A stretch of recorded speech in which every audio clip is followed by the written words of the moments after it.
चलें जी, बिस्मिल्लाह करते हैं। Let's have a quick agenda item fix करते हैं कि आज की जो क्लास है हमारी उसके अंदर हम क्या क्या चीज़ें डिस्कस करेंगे। थोड़ी सी इंट्रोडक्शन की बात करेंगे about my self and the class.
अच्छा, आप लोग ग्रुप में ऐड हैं? उसमें कोई डॉक्यूमेंट शेयर हुआ है ना पास पेपर एनालिसिस का? कोई इसकी में जरूरत पड़ेगी शायद। अच्छा जी, चलें बिस्मिल्लाह करते हैं। My name is Asim Nazir, fellow member of the ICAP. I'm also a certified public accountant. I'm a law graduate, I'm a commerce graduate, partner in a medium-sized firm, Aziz Chaudhary & Company, chartered accountants. Audit and assurance and financial reporting are my areas of interest as far as my teaching career is concerned. It's more than a decade now, almost 2 decades होने वाले हैं teaching profession के अंदर। तो आज जो हमारी class है that is all about CFAP 6. So basically we are talking about CFAP 6. क्या है CFAP 6 का? हमारे सब्जेक्ट का क्या नाम है जी? Audit Assurance and Data. It used to be Audit Assurance and Related Services, but under the new education scheme 2025, the name has been changed to Audit Assurance and Data. तो चूंकि हमारी कुछ ऑडियंस ऐसी भी है जिन्होंने कुछ शायद पिछली दफा पढ़ा होगा और इस दफा सेटिंग में आ रहे हैं एग्जाम में, कुछ फर्स्ट टाइम पढ़ने लगे हैं, तो उन्हें तो इससे कोई फर्क नहीं पड़ता, कोई गर्ज नहीं है कि पहले क्या था अब क्या, राइट? उनके लिए तो यही है जो भी है। लेकिन मैं साथ थोड़ा सा कंपैरिजन भी ड्रॉ करूंगा उन लोगों के लिए कि जो अटेम्प्ट इस दफा दे रहे होंगे जून में या सितंबर में और शायद उन्होंने क्लासेस पहले ली थी। तो ये बेसिकली क्लास उनको भी हेल्प करेगी। अभी आप पूछ भी रहे थे ये क्लास क्यों, ताकि वो जो भी ट्रांजिशन है, what has change and how much has change, हम उसके ऊपर भी बात करेंगे। अच्छा जी, ये तो चलें थोड़ा सा मेरा इंट्रोडक्शन हो गया। आपकी अटेम्प्ट कब बन रही है? मेरे ख्याल में मार्च 27 में आपकी भी यही बनेगी, तो there is still a time, right? लेकिन हमारी बहुत सारी ऑडियंस है, हमारा ये जो कोर्स है इसका जो टारगेट डेट है वो ये जून और सितंबर 26 है। क्वार्टरली हो गया ना, जून में भी होगा फिर सितंबर के अंदर भी होंगे एग्जाम। सब पर क्या मतलब? आपको 2 अटेम्प्ट चूज करनी है। हाँ, वो देखना है कि ये नहीं होगा कि आप जून भी और सितंबर, आप जून दिसंबर या मार्च और सितंबर वाली करें। मेरे ख्याल में आपको आपकी जो भी 12 मंथ के बाद अटेम्प्ट बन रही है वो आपको पकड़ लेनी चाहिए, वो मार्च है या जून है सब। वो फिर अगर तो फिर तो आपके पास चॉइस ही नहीं है फिर तो they will communicate. So if you have a choice तो आपको राइट अवे जो भी आपके 12 मंथ पीरियड के बाद जो भी इमीडिएटली वो आपको लेनी चाहिए। हाँ, unless and until firm has other plans, तो हो सकता है वो आपको उसके बाद लेके जाएं उन्होंने, तो फिर तो मजबूरी है, तो वो जैसे भी होगा हमें उस तरह करना। जाहिर है अगर हमारे पास चॉइस है तो मैंने आपको कहा फौरन करें, मार्च है तो March, don't wait for June. Okay, अच्छा थोड़ी सी बात करते हैं CFAP 6 के ऊपर, आते हैं डिटेल में आएंगे, ये सारी चीजें आज हमने यही बात करनी है। एक थोड़ा सा ना जरा एक इंटरेस्टिंग थोड़ा सा केस बनाते हैं कि हमने कैफ के अंदर भी कुछ ऑडिटिंग पढ़ी है, कुछ स्टैंडर्ड्स पढ़े होंगे। वैसे तो हम वहां पे बात करते थे, इवन इक्वली यहाँ पे भी एप्लीकेबल है कि we don't have to know the auditing standard numbers, not even their names. और एग्जाम में तो बिल्कुल भी रिक्वायरमेंट नहीं है कि हम ऑडिटिंग स्टैंडर्ड का नाम तो बिल्कुल भी नहीं लिखना, नंबर भी ना लिखें, लेकिन फिर भी हम अपना पढ़ते पढ़ते देखते कहीं ना कहीं कुछ नंबर्स हमारे ज़हन में आ जाते थे। कोई ऑडिटिंग स्टैंडर्ड का याद है? कोई ये था, कोई नाम, कोई नंबर, कोई याद है? वेरी राइट, 300 किस बारे में था? स्टैंडर्ड प्लानिंग का। फिर एक 315 था, बड़ा इंपॉर्टेंट, बार है ना, वेरी गुड। फिर हम 700 सीरीज में आते थे, वो क्या? हाँ, ऑडिट रिपोर्ट्स की 700 में standard 7 unmodified opinion, 705 modified opinion, है ना। तो एक छोटी सी एक लिस्ट बनाते, फिर इसी में से ना मैं अपना कार्व आउट करूंगा अपना सिलेबस जो है। तो एक इंटरेस्टिंग चीज देखते हैं, शायद चूंकि हमें कैफ में इतनी जरूरत नहीं थी तो वहां पे हमने इस लिहाज से हमने फोकस नहीं किया। तो सर एक लिस्ट बनाते हैं, जॉट डाउन करते हैं कि डिफरेंट सेट ऑफ स्टैंडर्ड्स जो हैं वो क्या है। सबसे पहले international standard on quality management, ISQM, दो स्टैंडर्ड है, 1 एंड 2। एक ये सीरीज हो गई स्टैंडर्ड की। फिर इसके बाद स्टार्ट होते हैं जी इंटरनेशनल स्टैंडर्ड्स ऑन ऑडिटिंग, आइजाज जिन्हें कहते हैं। आइजाज के अंदर चलते हैं, थोड़ा सा हम डाइव करते हैं।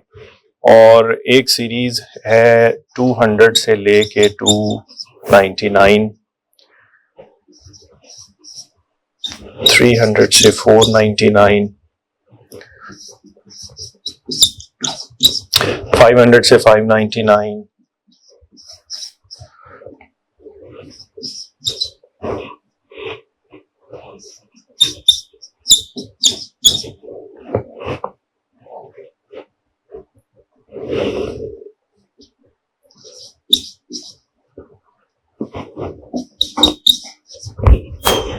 सामने को कॉफी मिलेगी, चलें ले आइएगा। अच्छा, ये ना सीरीज है, इसमें बांटा गया है ऑडिटिंग स्टैंडर्ड्स को। इसका ये मतलब नहीं कि 200 से लेके 299 में 100 स्टैंडर्ड है, 200, 201, 2022 ऐसा नहीं है। ये उन्होंने एक स्पेस क्रिएट कर दिया जिसमें वो गैप के साथ छोड़ के स्टैंडर्ड्स बना रहे होते हैं। तो ये ऐसा नहीं है कि हर सीरीज में 100 या इसमें जो है 200 स्टैंडर्ड है, ऐसा नहीं है। So any idea? 300 से 499 तो मुझे आपने थोड़ा सा बता ही दिया, ये किस बारे में है, कुछ प्लानिंग और रिस्क असेसमेंट के। बिल्कुल, तो इस सीरीज में कोई भी स्टैंडर्ड होता है तो वो generally I would say planning, risk assessment, और फिर जब 315 के बाद एक 330 आता था, वो किस बारे में बात? वो 320 है। 330 रिस्क अगर आइडेंटिफाई किया, असेस किया, तो फिर उस रिस्क को रिस्पॉन्ड भी करना है ना, test of controls and substantive procedure. तो ये सारी चीजें फिर रिस्पॉन्स के ऊपर बात करते हैं। तो this series talks about audit planning, planning के साथ रिस्क कैसे असेस करना है, और रिस्क असेसमेंट का एक वाइटल पार्ट मटीरियलिटी है, वो भी इसके अंदर आ गया। फिर रिस्पॉन्ड कैसे करना है, तो इस सीरीज में ये बात हो रही होती है। 200 से 299, इसमें मैंने कुछ स्टैंडर्ड पढ़े थे। 200 में था कि ऑब्जेक्टिव क्या है ऑडिट का, 210 में था एग्री करें टर्म्स ऑफ एंगेजमेंट, याद करें वो लेटर ऑफ मंगनी वाला खत लिखते थे हम, letter engagement letter, letter of engagement. फिर उसके बाद 230 ऑडिट डॉक्यूमेंटेशन आता था। 240 एक बड़ा खतरनाक स्टैंडर्ड था, हमने बहुत लेट में पढ़ा था जाके, फ्रॉड। 250 भी एक नॉन कंप्लायंस। तो यहाँ पे 200 से 299 कुछ ऑडिट के जर्नल प्रिंसिपल्स डिस्कस हो रहे हैं and some specific responsibilities of auditor. For instance 240 में फ्रॉड के केस में ऑडिटर की क्या रिस्पॉन्सिबिलिटी। 250 है नॉन कंप्लायंसेस, बहुत इंपॉर्टेंट स्टैंडर्ड है 240। सो नॉन कंप्लायंसेस जब ऑडिटर को आइडेंटिफाई होंगी तो उस सूरत में ऑडिटर की क्या रिस्पॉन्सिबिलिटीज है। तो इस सीरीज के अंदर ऑडिट के कुछ बेसिक प्रिंसिपल्स और ऑडिटर की कुछ specific responsibilities in specific areas. 500 से 599 हिंट है, 500 के अंदर स्टार्ट होता है ऑडिट एविडेंस के, ऑडिट एविडेंस सफिशिएंट भी होना चाहिए और अप्रोप्रिएट भी होना चाहिए 500। फिर उसके बाद हमने जो कैफ में स्टैंडर्ड पढ़ा था 500 सीरीज में 550 था, रिलेटेड पार्टी ट्रांजेक्शंस, उसमें कैसे हमने रिस्क असेस करना है, फिर 560 सब्सिक्वेंट इवेंट्स, फिर 570 गोइंग कंसर्न, 580 भी था, वो भी बता दें, रिटन रिप्रेजेंटेशन। तो ये सीरीज जो है मुख्तलिफ सिचुएशंस में ऑडिट एविडेंस सीख करने की, गोइंग कंसर्न में ऑडिट एविडेंस कैसे लेना है, रिटन रिप्रेजेंटेशन में कैसे लेना है, सब्सिक्वेंट इवेंट के केस में आपने कैसे एविडेंस लेना है। This series is all about evidence. तो आपको इस सीरीज में कोई भी स्टैंडर्ड मिलेगा इस तरह, और फिर सीफैप में इसमें और ऐड होंगे, 540 है इसमें काउंटिंग एस्टिमेट्स और फेयर वैल्यू का एविडेंस कैसे लेना है सब रहेगा, 510 ओपनिंग बैलेंस, उस केस में आपने ओपनिंग बैलेंसेस को कैसे वेरीफाई करना है, उसके एविडेंस की बात हो रही होगी। 600 से 699 इस सीरीज में सिर्फ 3 स्टैंडर्ड है, 600, 610 एंड 620, और 610 और 620 हमारे कैफ के सिलेबस में भी थे, auditors expert and use of internal auditor. तो इस सीरीज से क्या समझ में आती है, इस तरह 600 में हम पढ़ेंगे कंपोनेंट ऑडिटर, ऑडिटर अपने ऑडिट में अपने अलावा अगर किसी के काम पे रिलाई करेगा तो वो 600 सीरीज है, using the work of others.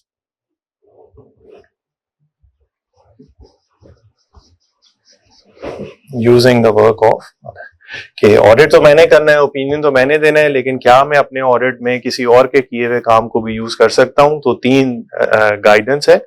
600 बड़ा इंपॉर्टेंट स्टैंडर्ड है, इस टाइम में क्वेश्चन भी आया सीफैप 6 में कि कंपोनेंट ऑडिटर, मसलन हम एक पेरेंट कंपनी के ऑडिटर हैं, उसकी बहुत सारी सब्सिडरीज हैं, उसमें से हो सकता है बहुत सब्सिडरीज का मैं ही ऑडिटर हूं, लेकिन कोई ऐसी सब्सिडरी स्पेशली फॉरेन सब्सिडरी हो सकती है जिसको ऑडिटर उधर की कोई लोकल फर्म हो, उसने अपने कंट्री के हिसाब से जो भी जुरिस्डिक्शन है, सेपरेट फाइनेंशियल है, उस पर ओपिनियन दिया। लेकिन मेरे लिए मसला है कि वो सब्सिडरी मैं जिस कंपनी का ऑडिटर हूं पेरेंट, उसके साथ कंसोलिडेट होनी है, तो मैंने तो ओपिनियन कंसोलिडेट फाइनेंशियल पे देना है, और कंसोलिडेट फाइनेंशियल के ऊपर ओपिनियन देने की रिस्पॉन्सिबिलिटी मेरे ऊपर है। तो अगर उसके काम में कोई गलती हुई तो वो मेरे खाते पड़ेगी, तो मुझे इसलिए उसके काम को थोड़ा रेगुलेट करना है, थोड़ा गवर्न करना है, मॉनिटर करना है, और अपने हिसाब से बाद से कहना है कि यार तुम मेरे लिए ये प्रोसीजर भी लगा लो, ये कर लो, तो उसके काम को यूज करना है मैंने अपने ऑडिट में। इस तरह ऑडिटर एक्सपर्ट से हम हेल्प लेते हैं, और बाज दफा इंटरनल ऑडिट फंक्शन जो होता है कंपनी का, उससे भी हम हेल्प ले सकते हैं। ये हम सबका फेवरेट था जी 700 सीरीज वाला, क्या था जी, ऑडिट कंक्लूजन एंड रिपोर्टिंग।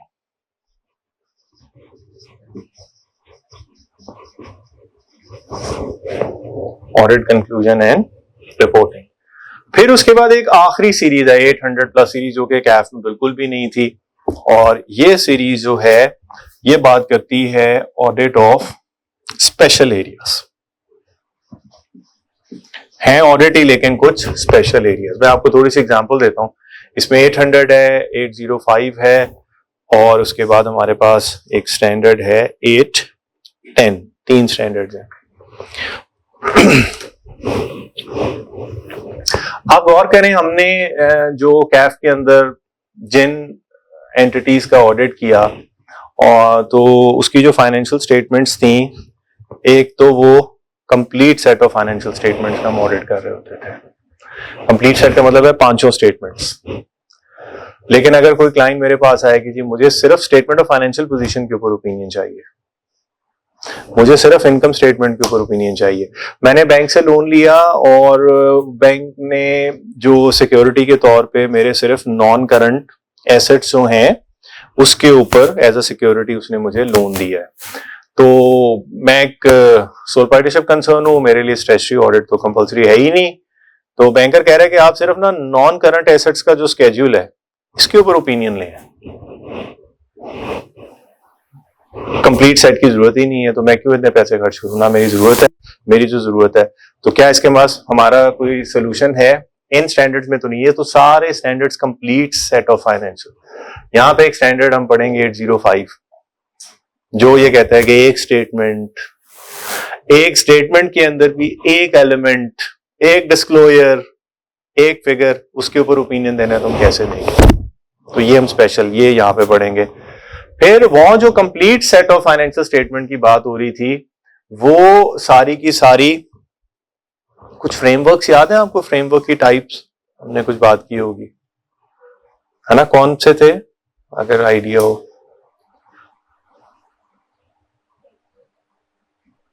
एक जनरल पर्पस, स्पेशल पर्पस। फिर इन दोनों फ्रेमवर्क जनरल हो या स्पेशल, फिर इसके अंदर दो आते थे, फेयर प्रेजेंटेशन और कंप्लायंस फ्रेमवर्क, है ना। हमने एक जब 700 करते एक डायग्राम बनाई थी, यहाँ पे भी दोबारा देखेंगे। सो जनरल पर्पस और स्पेशल पर्पस, ये जितने भी कंप्लीट सेट ऑफ फाइनेंशियल की बात हो रही है, जनरल पर्पस फाइनेंशियल बन रही है, जनरल पर्पस। लेकिन कोई क्लाइंट मेरे पास आए कि जनाब मैंने स्पेशल पर्पस फ्रेमवर्क में आपसे फाइनेंशियल स्टेटमेंट्स के ऊपर ओपिनियन लेना है, मैंने टैक्स अथॉरिटीज को सबमिट करनी है, टैक्स लॉस के मुताबिक अकाउंट्स बनाए, इसके ऊपर ओपिनियन दीजिए, तो वो इस तरह नहीं होगा, वो 800 स्पेशल पर्पस फ्रेमवर्क्स। और 805 में single element, single item of financial statement. फिर एक और स्टैंडर्ड है यहाँ पे 810, वो है समरी फाइनेंशियल।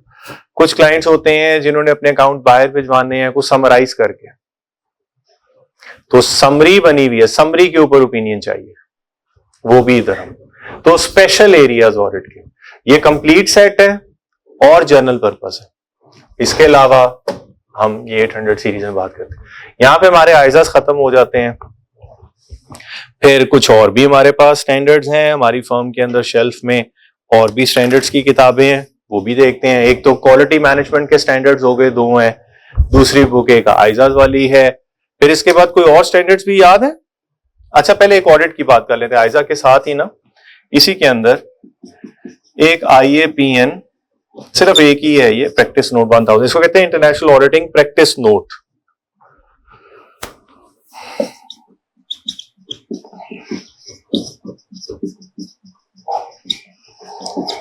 ओके, ये IAPN क्या है और ये आइजा से कैसे डिफरेंट है?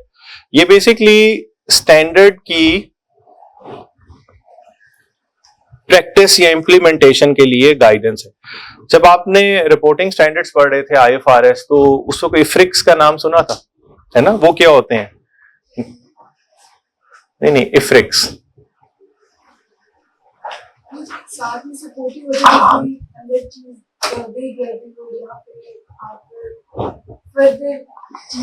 Good. International financial reporting interpretation committee, interpret, एक स्टैंडर्ड बन गया, उसका एक पैराग्राफ है, दुनिया को समझ नहीं आ रही कि ये क्या लिखा है, इसको हम प्रैक्टिकली अपनी इंडस्ट्री में कैसे अप्लाई कर सकते हैं, तो वो ISB को अप्रोच करते हैं कि जनाब इसको एक्सप्लेन कर दें, बहुत ज्यादा क्वेरीज आ रही हैं, तो बजाय फर्दन जवाब देने के वो कहते हैं यार इस पे एक इफ्रिक इशू कर देते हैं, इंटरप्रिटेशन। कहने का ये मतलब है या इसको ऐसे अप्लाई करना है, बजाय इसके कि स्टैंडर्ड में ऐड किया जाए इंटरप्रिटेशन, और आसानी के लिए कुरान हदीस, है ना, वो सोर्स है, कोड है, सारी चीजें उसने ही है, लेकिन फिर हमें इंटरप्रिटेशन कुछ चीजों की मिलेगी हदीस में जाके। तो इसी तरह समझें, ये स्टैंडर्ड की प्रैक्टिस है। IAPN काफी सारी होती थी, खत्म होते होते एक रह गई है बस, IAPN 1000। एक स्टैंडर्ड है आइजा 540 के audit of accounting estimates including fair values, तो उसमें जनरल प्रिंसिपल्स है। उस स्टैंडर्ड को फाइनेंशियल इंस्ट्रूमेंट के ऑडिट में प्रैक्टिस करके दिखाया गया, क्योंकि फाइनेंशियल इंस्ट्रूमेंट्स आपने पढ़े हैं ना थोड़े से, कितना उसमें अकाउंटिंग एस्टिमेट यूज होते हैं, फेयर वैल्यू पे रिकॉर्ड करना है, फिर उसमें एस्टिमेट्स कितने यूज होते हैं। तो एक आइजा 540 उसके लिए इंटरनेशनल ऑडिटिंग प्रैक्टिस नोट 1000 एक ही है, तो बस ये भी ये स्टैंडर्ड तो नहीं है, प्रैक्टिस नोट है, लेकिन ये भी हमारे सिलेबस में मौजूद है। तो ये हो गया ऑडिटिंग वाला चैप्टर क्लोज। कोई और स्टैंडर्ड्स भी पढ़े थे हमने? बिल्कुल पढ़े थे, चैप्टर 15 में एक खास तरह की एंगेजमेंट थी, हमने पढ़ी थी चैप्टर 15 में, बहुत कम टेस्ट होता था, बड़ा, हाँ, review engagement, yes, ISREs, international standards on review engagements, international standards on review engagements. और ये दो हैं, एक है 2400 और एक है 2410, ये भी हमारे सिलेबस में है, ये भी हम देखेंगे। ये एक सेकंड, क्या फर्क होता है आइजा वाली एंगेजमेंट और ISR वाली एंगेजमेंट में जी? क्या फर्क है? अश्योरेंस तो उसमें भी हम दे रहे हैं, इसमें भी अश्योरेंस दे रहे हैं। उसमें किस लेवल की अश्योरेंस है और रिव्यू में किस लेवल की अश्योरेंस है? आपको हिंट हो जानी चाहिए।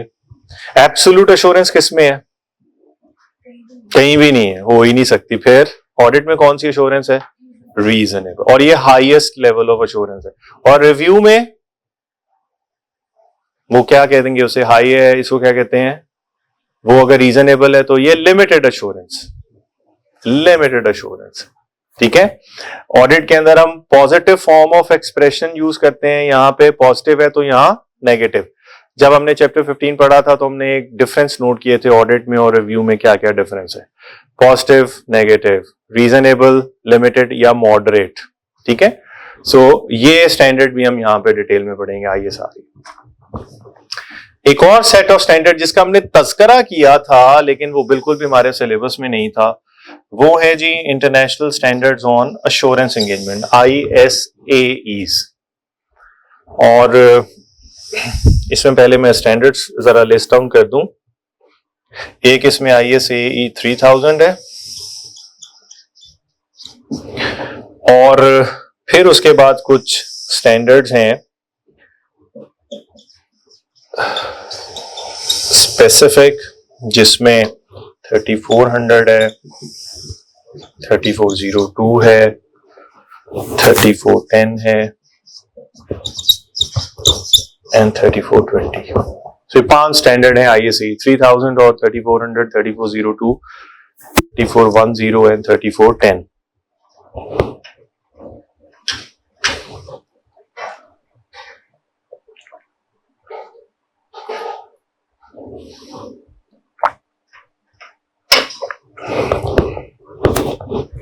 आपको याद होगा जब हम आइजास पढ़ रहे थे तो हम वहां पे बात करते थे कि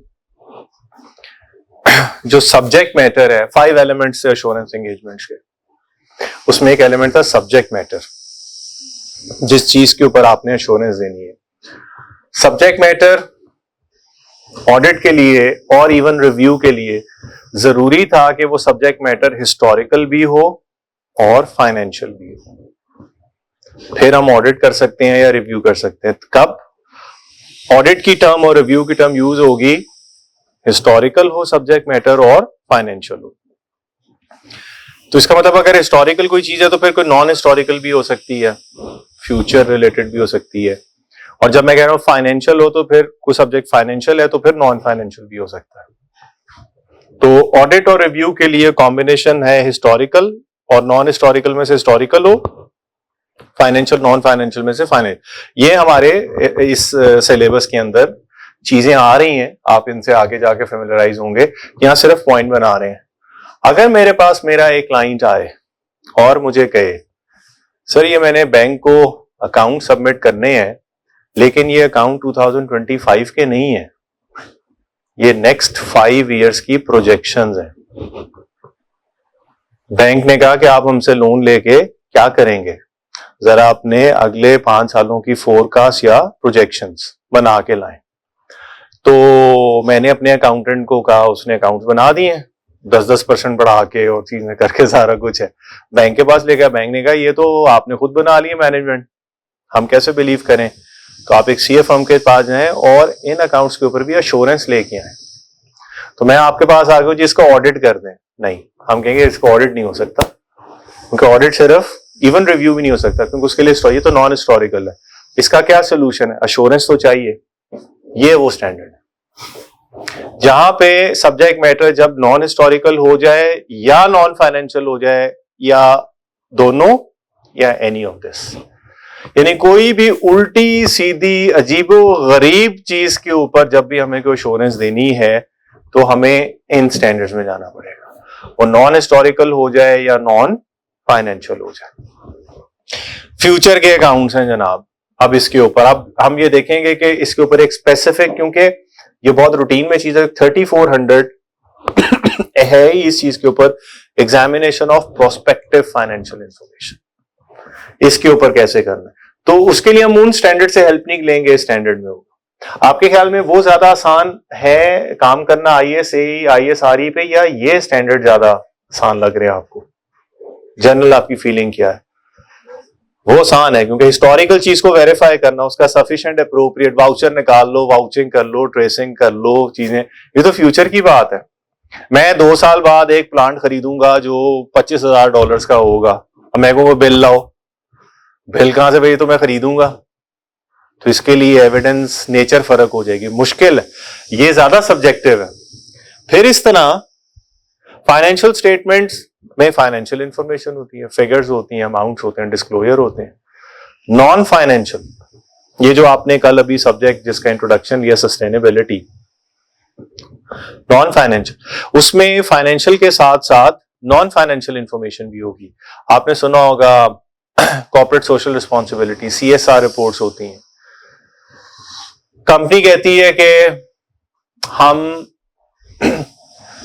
शेल कंपनी कहती है हम अपने फ्यूल्स को मजीद क्लीन करेंगे अगले सालों में, हम इनमें लेड की क्वांटिटीज कम करेंगे, हम इक्वल अपॉर्चुनिटी एम्प्लॉयर बनेंगे, हम जेंडर डाइवर्सिफिकेशन, इन असर्शंस का भी ऑडिट या अश्योरेंस हो सकती है कि जी इसका करें।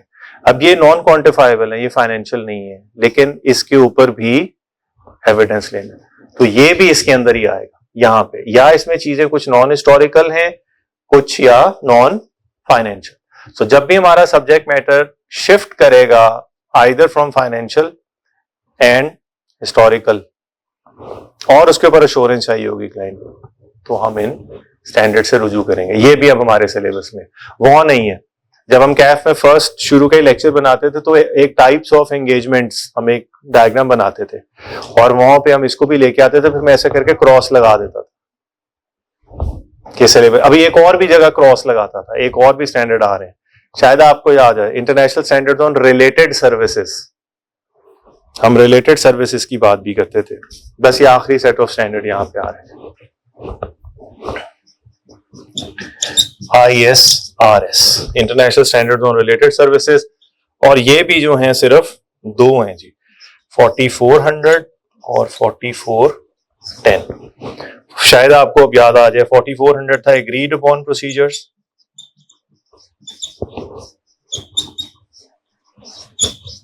और 4410 है जी कॉम्पाइलेशन एंगेजमेंट्स। सो रिलेटेड सर्विसेज में नो अश्योरेंस, कुछ क्लाइंट का काम है वो हम काम करेंगे और उनको बना के दे देंगे, उसमें कॉम्पाइलेशन भी हो सकती है। मसलन अकाउंट्स नहीं बनाने आ रहे तो हम उनको अकाउंटेंसी की सर्विसेज दे रहे हैं, फाइनेंशियल स्टेटमेंट्स प्रिपेयर करके दे रहे हैं, ये कॉम्पाइलेशन एंगेजमेंट। फिर ये बनेगा, फिर इसके बाद ऑडिट हो सकता है, वो पहले के आप कंपाइल करें फिर आपने ऑडिट भी करना है। हम कर सकते हैं, कंपाइल भी करेंगे फिर ऑडिट, लेकिन फिर एक थ्रेट अराइज हो जाएगा। कौन सा थ्रेट? अगर हमने ये अकाउंट्स बनाए हो हमारी फर्म ने, सेल्फ रिव्यू थ्रेट, फिर उसका एक सेफगार्ड भी हो जाएगा। क्या? हमारी फर्म में जिन बच्चों ने कंपाइलेशन पे काम किया हो उनको ऑडिट पे मत भेजें, वरना वो अपने काम में गलती नहीं निकालेंगे।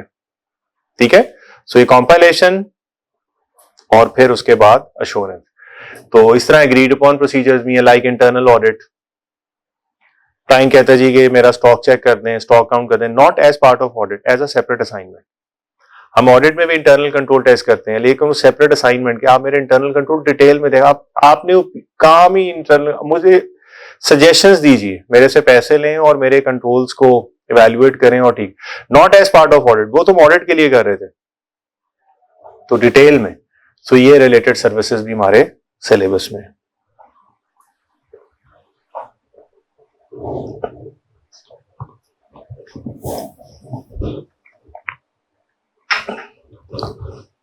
ओके, तो ये है जनाब हमारा जो है, आप समझ लें लिस्ट ऑफ स्टैंडर्ड्स। यहां से अब हम निकालते हैं जरा अपने थोड़े से सिलेबस को, नेक्स्ट एरिया में चलते हैं जी।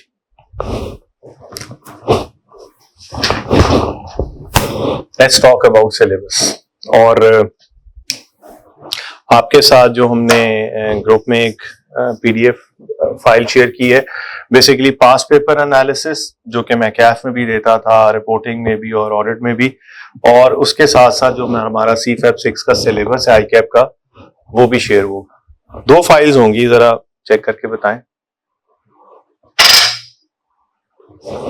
ठीक है, तो अगर आप पास पेपर एनालिसिस पे आ जाएं तो हमारा यहीं से काम हो जाएगा। मैंने वो जो ICAP का सिलेबस है वो सारा यहाँ पे ही इनकॉर्पोरेट किया हुआ है जी, that will help us a lot. So past paper analysis से मैंने लेटेस्ट अटेम्प्ट भी इंक्लूड कर दी हुई है, जो 25 दिसंबर वाली है। 3 फाइल्स होंगी, उसमें फर्स्ट फाइल ओपन कर लेते हैं।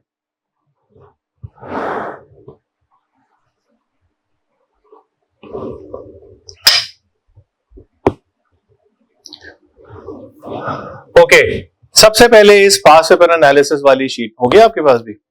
मुझे ये देख के बताएं कितने ग्रेड्स हैं, ए बी सी डी। देखिए 4 ग्रेड्स, 4 ग्रेड्स, ठीक है। 4 ग्रेड्स में जो फर्स्ट 2 ग्रेड्स हैं ये हैं ऑडिट के। थर्ड ग्रेड जो है वो ऑडिट के अलावा जितनी एंगेजमेंट्स हैं वो है जो थर्ड ग्रेड है। और फोर्थ ग्रेड के अंदर फिर अभी हम देखते हैं कोड ऑफ एथिक्स और क्वालिटी मैनेजमेंट। आइए यहां से इसको कार्व आउट करते हैं। सबसे पहले ग्रेड बी जरा देखें, मुझे बताएं ग्रेड बी का क्या नाम है। हाँ, ये ऑडिट से रिलेटेड है, सो ऑडिट की कंक्लूजन एंड रिपोर्टिंग। इसके नीचे जरा लिस्ट ऑफ स्टैंडर्ड्स देख के बताइएगा कि ये ग्रेड कहां फॉल कर रहा है। 700 वाला ये जो ग्रेड है,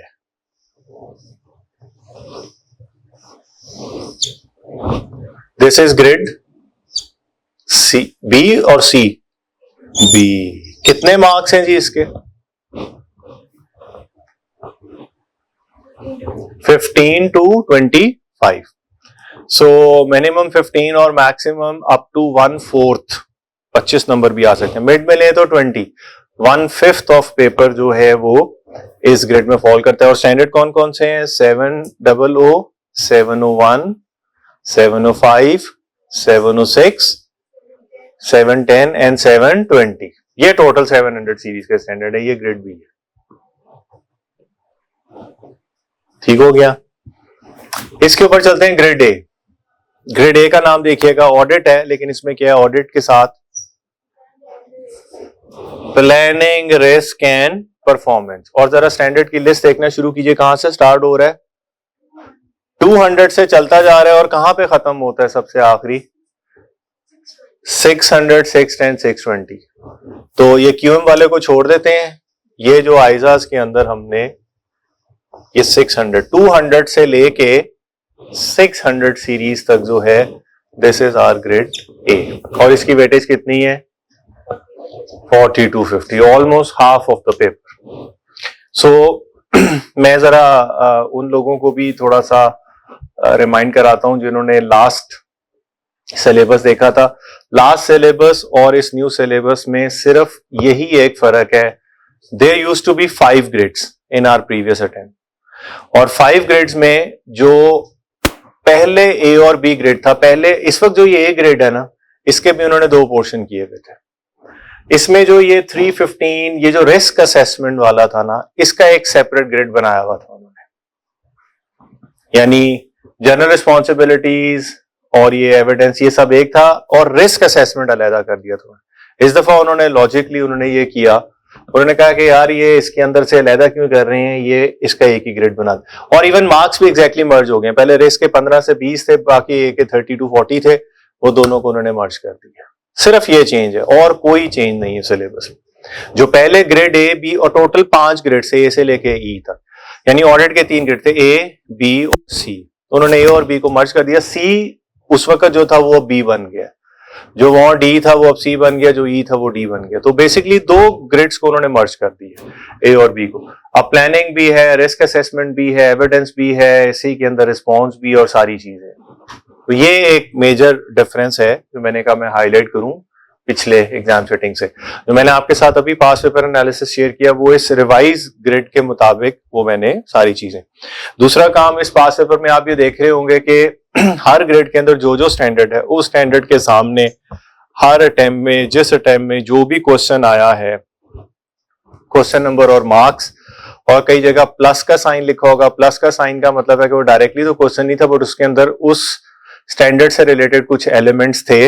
वो ओरिजिनल क्वेश्चन तो किसी और टॉपिक के आगे लिखा होगा, लेकिन उसमें कुछ एलिमेंट्स इसके भी थे। सो ग्रेड ए और ग्रेड बी ये ऑडिट का यहाँ पे खत्म हो गया। ग्रेड सी का नाम देख के बताइएगा मुझे क्या है। ग्रेड सी के नाम में क्या लिखा हुआ है जी?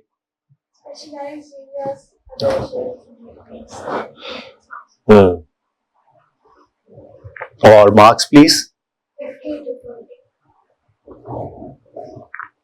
ओके, ऑडिट का एक पोर्शन रह गया, वो जो मैंने इधर किया था, स्पेशल एरिया 800।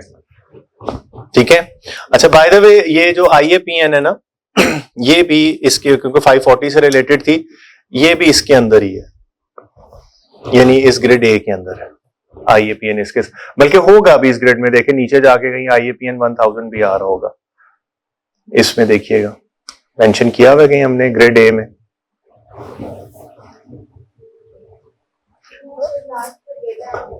उससे पहले नहीं, 540 के साथ देखें।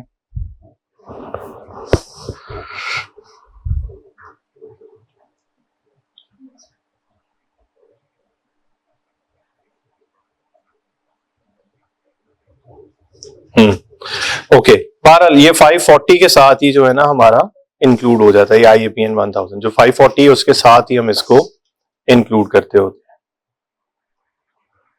ठीक है, सो IAPN 1000 भी इसके अंदर ही है, अलहदा से नहीं है वो। ठीक है, आइजा 540 के साथ ही वो इंक्लूड होगा। ठीक है, अच्छा जी, ग्रेड सी में आते हैं, इसमें कोई चेंज नहीं है, सेम। अब क्या आ रहा है जी, ग्रेड सी के अंदर हमारे पास कौन कौन से टॉपिक्स आ रहे हैं? एक तो ऑडिट के स्पेशल एरिया, वो कौन सा था? 800 सीरीज हेडिंग में, और इसके अलावा ऑडिट के अलावा जितनी भी अदर एंगेजमेंट्स है, कौन सी जी? Review engagements, assurance engagements and related services, ये सारा मिल के हमारा है ग्रेड सी। और इससे कितने मार्क्स है? 15 to 20 मार्क्स। और ये सारे स्टैंडर्ड जो मैंने यहां बोर्ड पे लिखे वो लिस्ट डाउन भी हुए हैं। मसलन 800 सीरीज में आपको 3 स्टैंडर्ड नजर आ रहे होंगे, 800, 805 एंड 810। फिर रिव्यू एंगेजमेंट होगा ISRE 2400 एंड 2410। फिर ISAE होगा 3000, 3400, 3402, 3410 एंड 3420। फिर ISRS के 2 स्टैंडर्ड्स होंगे, 4400 एंड 4410। सही है, तो ये ग्रेड सी है, ये बड़ा मजे का ग्रेड है। इसमें ऐसे लगता है सिलेबस बहुत ज्यादा है ना, और मार्क्स इसके 15 to 20। इसके बाद आए जी ग्रेड डी। ग्रेड डी के मार्क्स कितने हैं? 15 to 20। ये पिछली दफा से थोड़े 5 मार्क्स इसके अंदर इंक्रीज हुए हैं। ग्रेड डी में 3 टॉपिक्स हैं मेजर जी, ग्रेड डी की बात कर लेते हैं। सबसे पहले जी कोड ऑफ एथिक्स, दूसरा क्वालिटी मैनेजमेंट, वो जो ISQM 1 एंड 2 हमने लिखा था, ISQM 1, ISQM 2, और एक और स्टैंडर्ड है आइजा वाला एक्चुअली, वो है ISA 220, वो भी क्वालिटी वाला, वो ग्रेड ए में नहीं है, 220 वो यहां पे है। और तीसरा एरिया है प्रोफेशनल मिसकंडक्ट।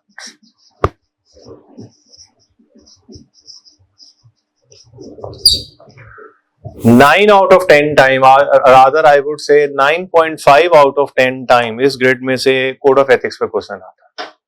कभी कभार इक्का दुक्का पिछली 20 अटेम्प्ट्स में कोई 2 दफा क्वालिटी के ऊपर क्वेश्चन होगा, और वो भी अभी एक क्वेश्चन भी अभी कोई 2 अटेम्प्ट्स पहले ही आया है, जब ये स्टैंडर्ड डिवाइस, पहले ISQC 1 होता था, अभी ISQM हो गया। और प्रोफेशनल मिसकंडक्ट जब से ऐड हुआ है अभी तक इसके ऊपर कोई क्वेश्चन नहीं है। सो कोड ऑफ एथिक्स वही हमारा favourite area, principles, threads, safeguards. तो लेकिन जरा थोड़े डिटेल में इसके ऊपर भी मैं अभी बात करता हूं।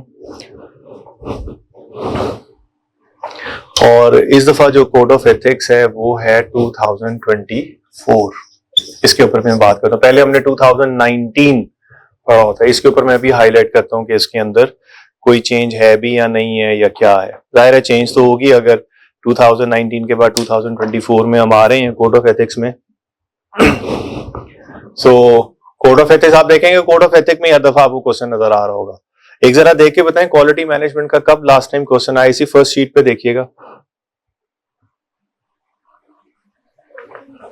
हाँ, क्वालिटी के बारे में यही ऐसे लिखा होगा, ISQM 2 और 220 ग्रेड डी में।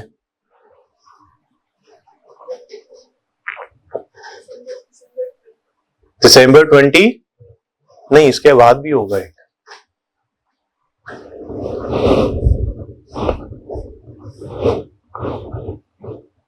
नहीं, क्वालिटी कंट्रोल में आ तो रहा है ये 24 जून में,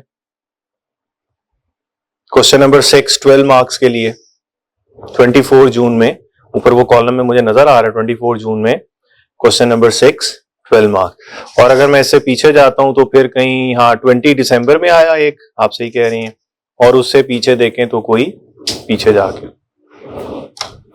ठीक है। तो ज्यादा कोड ऑफ एथिक्स के ऊपर फोकस, क्वालिटी, हमारे पास सारे लेक्चर्स हैं कोड ऑफ एथिक्स के भी, इसके भी। प्रोफेशनल मिसकंडक्ट ये है, इसमें हम चलते हैं सीईओ ऑर्डिनेंस में और उसमें जाके देखते हैं कुछ स्केड्यूल्स हैं, और उसमें ये लिखा हुआ है कि अगर एक चार्टर्ड अकाउंटेंट जो है ये काम करेगा तो उसके ऊपर प्रोफेशनल मिसकंडक्ट लेके कुछ ऑफेंसेस हैं। तो हमें ऑडिट पढ़ाते हुए ये भी बताया जा रहा है कि हमने इन चीजों में इम्प्लीकेट नहीं होना। तो इसके ऊपर भी पूरी डिस्कशन है हमारे सिलेबस के अंदर, but this topic has never been tested. मेरी एक हंच फीलिंग है कि इस दफा इस ग्रिड के 5 मार्क्स इंक्रीज हुए। यूज्ड टू बी, अभी आपने मुझे बताया ये कितना है, ग्रेड डी के मार्क्स कितने हैं? 15 to 20। ये पहले थे 10 to 15, तो ये अब हो गए हैं 15 to 20। तो अब गुंजाइश निकल आई है इसकी हमारे पास कि अगर एक कोड ऑफ एथिक्स का क्वेश्चन 15 मार्क्स का आता है और वो मजीद इसमें 5 मार्क्स का क्वेश्चन आ गया, तो 5 मार्क्स का एक प्रोफेशनल मिसकंडक्ट का क्वेश्चन जो है इसमें बन सकता है, बनाया जा सकता है आसानी से। तो वो भी हम देखेंगे। तो ये हमारा जनाब टोटल सिलेबस है, कंटेंट है, पास पेपर के आपके सामने सारे एनालिसिस जो हैं वो मौजूद हैं जी हमारे। तो इसमें हमने ये पास पेपर एनालिसिस भी है, ये हमारा सिलेबस भी हो गया, कंटेंट से पता चल गए, 4 ग्रिड्स की भी हमने बात कर ली, उसकी मार्क्स एलोकेशन डिस्ट्रीब्यूशन की बात भी कर ली। थोड़ी सी बात हम करते हैं कि इस सिलेबस को हम किस तरह से लेके चलते हैं। रिकॉर्डिंग्स तो आपके पास आ जाएंगी, मैं अभी रिकॉर्डिंग्स के ऊपर भी डिटेल में बात करता हूं इसके फौरन बाद। लेकिन इसको कैसे अप्रोच करना चाहिए कैफेट के बाद, मुझे थोड़ा सा यानी आपको कैसे पढ़ना चाहिए, सीक्वेंस क्या होना चाहिए। जब कैफेट हमने स्टार्ट किया था और हमारे पास वो आईकैप का स्टडी टेक्स्ट था जिसमें 15 चैप्टर्स थे, जो कि अब इस दफा 16 हो गए, लेकिन आपकी बारी जब आपने पढ़े थे 15 चैप्टर्स थे, तो हमने कहां से स्टार्ट किया था? चैप्टर नंबर रूल्स, रेगुलेशंस, फिर एथिक्स, यानी बेसिक कॉन्सेप्ट, पहले ऑडिट की बात की, types of assurance engagement, ISSB क्या होता है वो, फिर हम एथिक्स पे गए, है ना, चैप्टर नंबर 13, फिर उसके बाद हमने चैप्टर नंबर 2 देखा, फिर हम चैप्टर 3, फिर वो प्लानिंग, रिस्क असेसमेंट, और फिर चल सोचल control, test of control, substantive procedures, फिर उसके बाद एंड में आके फिर हमने लास्ट मंथ में ऑडिट रिपोर्ट्स और वो सारा रिव्यू वगैरह कंक्लूजन की बात की। अब मुझे कोई खुशफहमी तो नहीं है कि आपको वो सब याद होगा, बिल्कुल भी ऐसी कोई प्रिजम्पशन नहीं है ठीक है, ना गलत फहमी है ना कोई खुशफहमी है, तो हमें कुछ भी नहीं। लेकिन फिर भी चूंकि हमने थोड़ा बहुत पढ़ लिया, अब हम चाहे भी तो भूल के भी unmodified opinion, modified opinion, audit report नहीं निकल सकता हमारे जहन से। मतलब थोड़ा सा देखेंगे अंदाजा हो जाएगा, मॉडिफाइड क्वालिफाइड ओपिनियन होता है, एडवर्स ओपिनियन होता है, डिस्क्लेमर है, मतलब ये कुछ चीजें, लिमिटेशन ऑन स्कोप क्या, मतलब कुछ चीजें, इसमें कोई किसी किस्म की रिवीजन की भी जरूरत नहीं है। ये तो हमारा एक समझ ले सिस्टम का एक पार्ट बन चुका है हमारी नेचर का, है ना। वन शुड बी रेडी के क्वेश्चन भी इंटरव्यू में ऑडिट के अक्सर यही होते हैं कि जी क्वालिफाइड ओपिनियन किस सिचुएशन में देते हैं, डिस्क्लेमर और एडवर्स में क्या फर्क है। तो कुछ चीजें हमें हमारे अब नेचर का पार्ट बन गई हुई हैं। तो हमारी सजेशन ये होती है, हम अपने कोर्स को जैसे भी लेके चलते हैं, यहां से हम स्टार्ट करते हैं। ये जो ग्रिड बी है 700 सीरीज, 700 अनमॉडिफाइड ओपिनियन, फिर 705 मॉडिफाइड ओपिनियन, 701 की ऑडिट मैटर। सो जो ग्रिड बी है यहां से हम लोगों को कहते हैं, सजेस्ट करते हैं, और जिस तरह से हमारे लेक्चर डिजाइन है वो भी ऐसे ही है कि सबसे पहले आपको ISA 700 से स्टार्ट होता हुआ मिलेगा, क्योंकि ये कुछ चीज पड़ी हुई है, फौरी तौर पे हम इसको इंप्लीमेंट भी कर सकते हैं, लेवल अप भी इसके अंदर हम करते हैं। इसके बाद फिर जब ये हमारा ग्रिड हो जाता है, इन्हीं ग्रेड्स के साथ ना 720 के बाद कुछ ऐसे स्टैंडर्ड भी आपको याद होगा जिनका है तो टेक्निकली वो ग्रेड ए में, बट उनका इम्पैक्ट ऑडिट रिपोर्ट पे भी पड़ता है। फॉर एग्जाम्पल गोइंग कंसर्न, याद है ना उसका ऑडिट रिपोर्ट में क्या था section material uncertainty related to going concern. फिर सब्सिक्वेंट इवेंट है 560, ऑडिट रिपोर्ट रिवाइज करनी है ना, स्टेज 1 है, स्टेज 2 है, स्टेज 3 है, रिवाइज करना है नहीं करना, और जब आपने अगर रिवाइज करनी है तो फिर अदर मैटर डालना है, सब मैटर डालना है। तो कुछ इस तरह के कुछ ऐसे स्टैंडर्ड हैं जो टेक्निकली हैं ग्रेड ए में, जिसमें मैं नाम ले सकता हूँ 560 है, 570 है, सब्सिक्वेंट इवेंट है, गोइंग कंसर्न, और एक 510 है, ओपनिंग बैलेंसेस। तो इस ग्रेड के साथ ही ना, इस ग्रेड के फौरन बाद हमने वो स्टैंडर्ड्स भी कवर किए, है वो टेक्निकली ग्रेड ए में, बट वो चूंकि डायरेक्टली ऑडिट, तो वो हम साथ ही इसको पढ़ लेते हैं। जब हमारा ये ग्रेड बी और थोड़े से कुछ स्टैंडर्ड जो ग्रेड ए वाले हो जाते हैं, उसके बाद नेक्स्ट स्टेज में जब हम आते हैं तो फिर हम फोकस करते हैं। वैसे आपके ख्याल में फिर क्या पढ़ना चाहिए?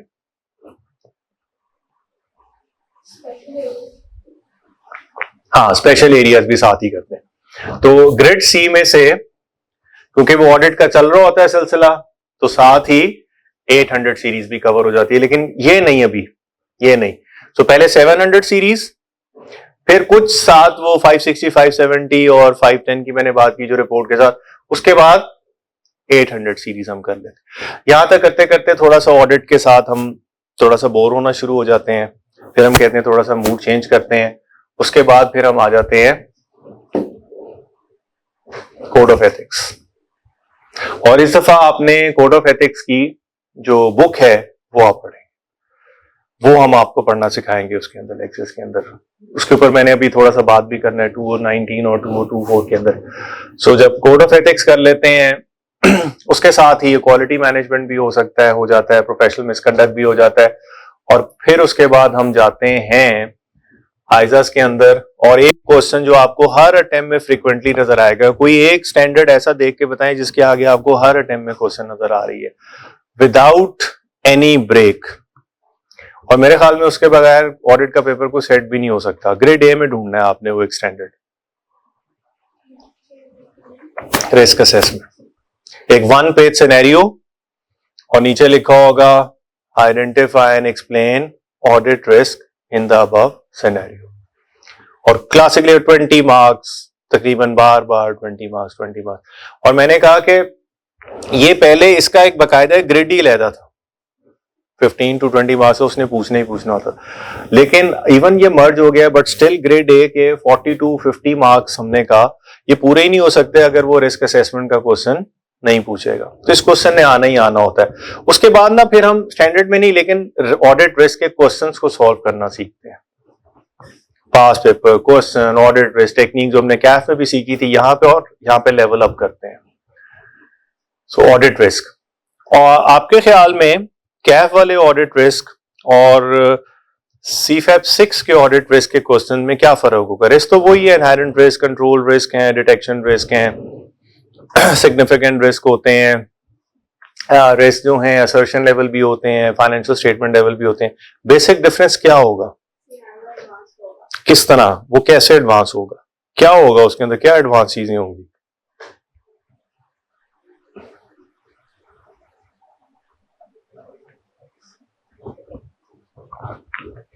वहां पे हम ऑडिट रिस्क के क्वेश्चन में, ऑडिट रिस्क क्या होता था आपको याद होगा कि ऑडिट रिस्क 3 स्टेप में हम क्वेश्चन सॉल्व करते थे।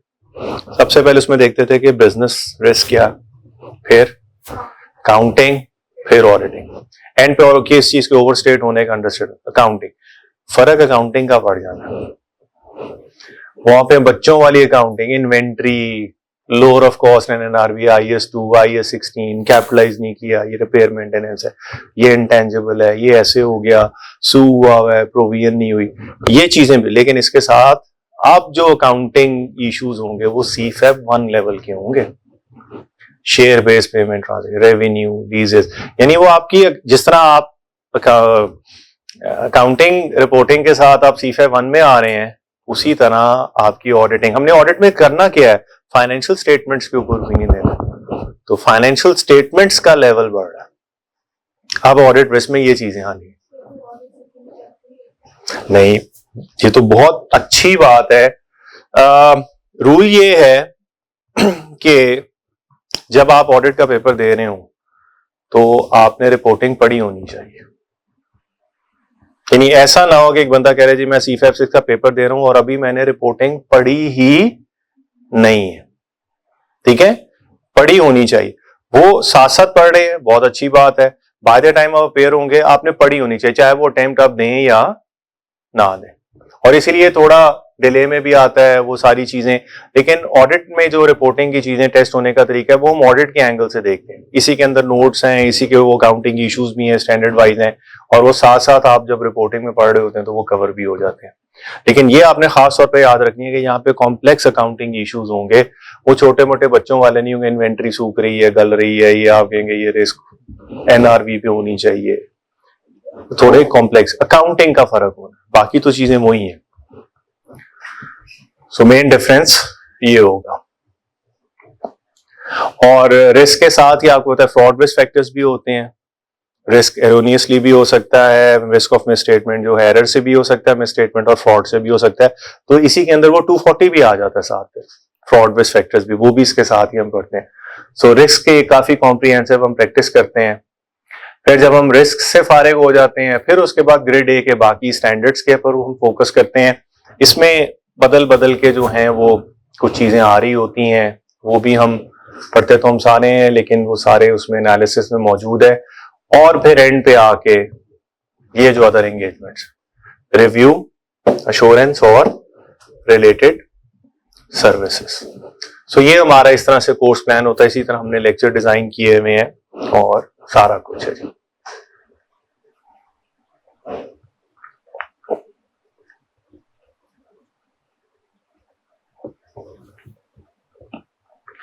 एनी क्वेश्चन सो फार? हाँ, वो नीचे आ रहा है। वो रिसोर्सेस के ऊपर भी बात करेंगे कि हमारे आर्म्स एम्युनिशन क्या होंगे।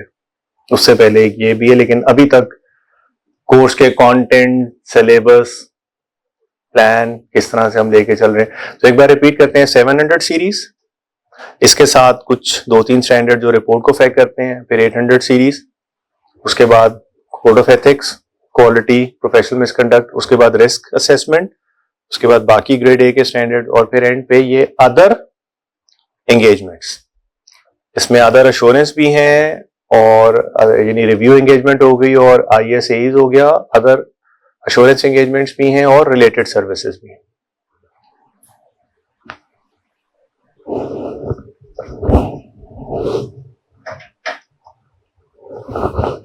अच्छा जी, अब मैं यहाँ पे आपको कुछ और भी चीज यहाँ बताने लगा हूं कि चूंकि मैंने कहा कि बाय एंड लार्ज मार्जिनली कुछ भी चेंज नहीं हुआ, सिवाय इसके कि 2 ग्रेड्स मर्ज हो गए, बाकी कोई कंटेंट में चेंज नहीं आई है। एक ये कोड ऑफ एथिक्स में भी है।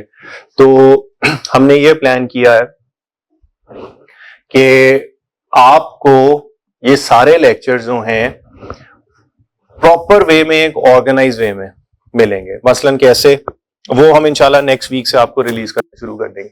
मसलन पहला लेक्चर आइजा 700 के ऊपर, 705। अब उसमें एक लेक्चर भी हो सकता है, 705 में हो सकता है 3 लेक्चर, 701 एक, 706, 710, 720, 510 के साथ 710 है, 7, इस तरह जिस तरह ये टॉपिक है ना, सारे छोटे, इस सारे के साथ आपको लेक्चर्स मिल रहे होंगे। और उसका सीक्वेंस वही होगा जिस सीक्वेंस पे मैंने भी आपसे जिक्र किया कि इस सीक्वेंस से पढ़ना है, वो उसी सीक्वेंस के अंदर होगा। तो वो लेक्चर, उसकी डिफरेंट ड्यूरेशन होंगी, वो सारे आपको अवेलेबल हो जाएंगे। ग्रुप में आप लोग ऐड हैं, वो आप देखना शुरू करें, बट वो सब क्लास के अंदर ही रिकॉर्ड होंगे। इस तरह क्लासरूम एनवायरनमेंट में सारा कुछ है, तो उसमें कंटेंट वाइज कुछ भी चेंज नहीं हो रहा। तो वो आपको मिलेंगे, वो आप देखते जाएं, पढ़ते जाएं, और जो भी आपकी कोई क्वेरीज है वो ग्रुप के अंदर हम होंगे, तो आपने करना है।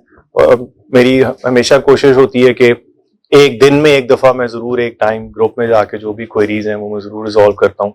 तो हमारा मेन इंटरेक्शन जो है वहां से होगा। लेकिन आपको लेक्चर बड़े प्रॉपर्ली ऑर्गेनाइज, सारे नोट्स भी आपको साथ में, अभी नोट्स ये रिसोर्सेज में आना, तो वो भी बता रहा हूँ कि यहाँ पे हमने नोट्स कैसे यूज करने हैं, कैसे पढ़ना कैसे। सो जो भी नोट्स हैं और जो भी लेक्चर्स हैं वो सारे आपको मिल जाएंगे, उसी तरह से वो ऑर्गेनाइज हुए हैं, सिस्टम हुए हैं, तो इंशाल्लाह आपको कोई प्रॉब्लम नहीं होगी। बहुत डिटेल हमने वो उनको बनाया हुआ है, कोई ऐसी चीज नहीं है जो हमने वहां पे छोड़ी हो। एक छोटा सा चेंज कोड ऑफ एथिक्स पे होगा। लास्ट अटेम्प्ट तक कोड ऑफ एथिक्स जो एप्लीकेबल थे वो थे 2019, अब है 2024। पहली बात तो ये है 2019 और 24 लग रहा है 5 साल के बाद है, पता नहीं क्या हो गया। ना कोई सेक्शन नंबर चेंज हुए हैं, ना कोई ड्रास्टिकली कोई प्रोविजंस में चेंज है, सब कुछ वही है। सिर्फ फर्क ये हुआ है कि कुछ एग्जाम्पल, थोड़ी सी डिटेल्स, थोड़ी सी क्लैरिटी मजीद लेके आए हैं, लेकिन हमारा जो एग्जाम के ऊपर उसका कोई इफेक्ट है वो कुछ भी नहीं है। वैसे मैंने लेक्चर्स में जो सेक्शन नंबर बोले हैं कोड ऑफ एथिक्स में, वो अब सेम एप्लीकेबल है, सेम उसी तरह सारी चीजें वैसे मौजूद हैं, उसमें कोई डिफरेंस नहीं है। जो मैंने इवन नोट्स भी दिए हैं उसमें आपके साथ इंपॉर्टेंट पैराग्राफ्स मेंशन किए हैं, वो सब सेम होंगे, तो उसमें कोई चेंज नहीं होगा। हाँ, इस दफा के लिए मैं एक सजेशन जरूर दूंगा कोड ऑफ एथिक्स के हवाले से, वो मैंने भी रिसोर्सेज में भी बात करनी है। कोड ऑफ एथिक्स वाले एरिया को प्रिपेयर करने के लिए मेरी एक सजेशन है कि आईकैप का जो स्टडी टेक्स्ट है 2025 लेटेस्ट अभी जो उन्होंने रिलीज किया, उसके अंदर कोड ऑफ एथिक्स बहुत अच्छा एक्सप्लेन किया उन्होंने। मसलन एक तो ना आप ओरिजिनल कोड ऑफ, उसमें एक्सप्लेनेशन और साथ ही उससे रिलेटेड कुछ क्वेश्चंस भी हैं। तो जिन लोगों की अटेम्प्ट जिस तरह आप लोग हैं अभी 1 साल या उसके बाद है, तो आप वो कोड ऑफ एथिक्स जिस तरह हमने आपको नोट्स बताया वो पढ़ेंगे, लेकिन उसके साथ आप जरा स्टडी टेक्स्ट, वो अवेलेबल है वेबसाइट के ऊपर, आपने डाउनलोड करना है। तो कोड ऑफ एथिक्स वाले सेक्शन को खास तौर पे जरूर आप देख लीजिएगा, एक एक्स्ट्रा अच्छी बेटर अंडरस्टैंडिंग के लिए।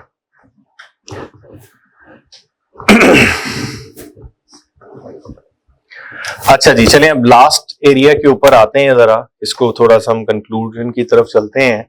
पहले मैंने लिखा है हाउ टू पास, या इस दफा कैफेट में हमारी स्ट्रेटेजी क्या होगी CFAP 6 के अंदर। कैफेट में हम कैसे पढ़ते थे? स्टडी टेक्स्ट था, चैप्टर्स थे, पढ़ना शुरू करते थे, कोई नोट्स भी होते थे, कई दफा कोई निमोनिक्स भी होते थे, कुछ हम याद कर लेते थे और क्वेश्चंस की प्रैक्टिस करते थे। यहाँ पे इस दफा थोड़ा सा डिफरेंस आपको फील होगा, और वो होना भी चाहिए, बट एडवांस लेवल है। मैं हमेशा कहता हूं कि CFAP 6 के लिए जो मेरी स्ट्रैटेजी है वो है DSP।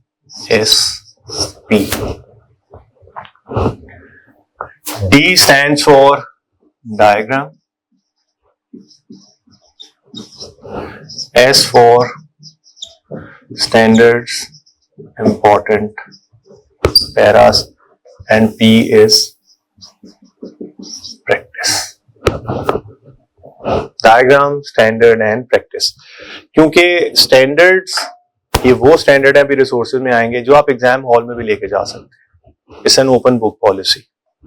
स्टैंडर्ड्स आप एग्जाम में भी लेके जा सकते हैं, बाकी ना कोई नोट्स ना आईकैप का स्ट्रेटेजी आप एग्जाम में नहीं लेके जा सकते।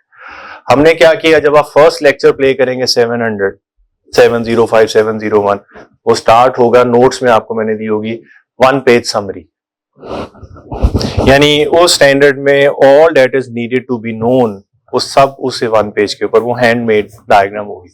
ये हो जाए तो इधर ये चले जाए, ये हो, और 7 स्टैंडर्ड के पैराग्राफ के रेफरेंसेस भी होंगे। यही नहीं, कोई चीज ऐसे नहीं हो गई ये तो आप कहें ये कहाँ लिखी हुई है, किधर है, क्योंकि स्टैंडर्ड भी होगा। तो डायग्राम स्टार्ट यहां से करना है, एक माइंड मैप। सबसे पहले इसको समझना है, हर स्टैंडर्ड में जितने भी, तो आपको तकरीबन हर स्टैंडर्ड की, खासतौर पे ये जो रिपोर्ट्स वाले हैं, बाकी जो स्टैंडर्ड हैं उनमें कईयों में नहीं भी होगी, बट ये जो रिपोर्ट वाले स्टैंडर्ड हैं, ये जिसमें रिपोर्ट, इसमें भी रिपोर्ट के फॉर्मेट आ रहे हैं, सारा कुछ है, तो आपको डायग्राम मिलेगी। जब डायग्राम हम सारी एक्सप्लेन कर लेते हैं, फिर हर लेक्चर के एंड के ऊपर वो 700, 705, 7 कोई भी, मैं कॉल करता हूं वहां पे हर स्टैंडर्ड के इंपॉर्टेंट पैराग्राफ, मैं उन्हें कहता हूं जी ये नोट करें। वो पैराग्राफ्स आपने ओरिजिनल स्टैंडर्ड से पढ़ने हैं।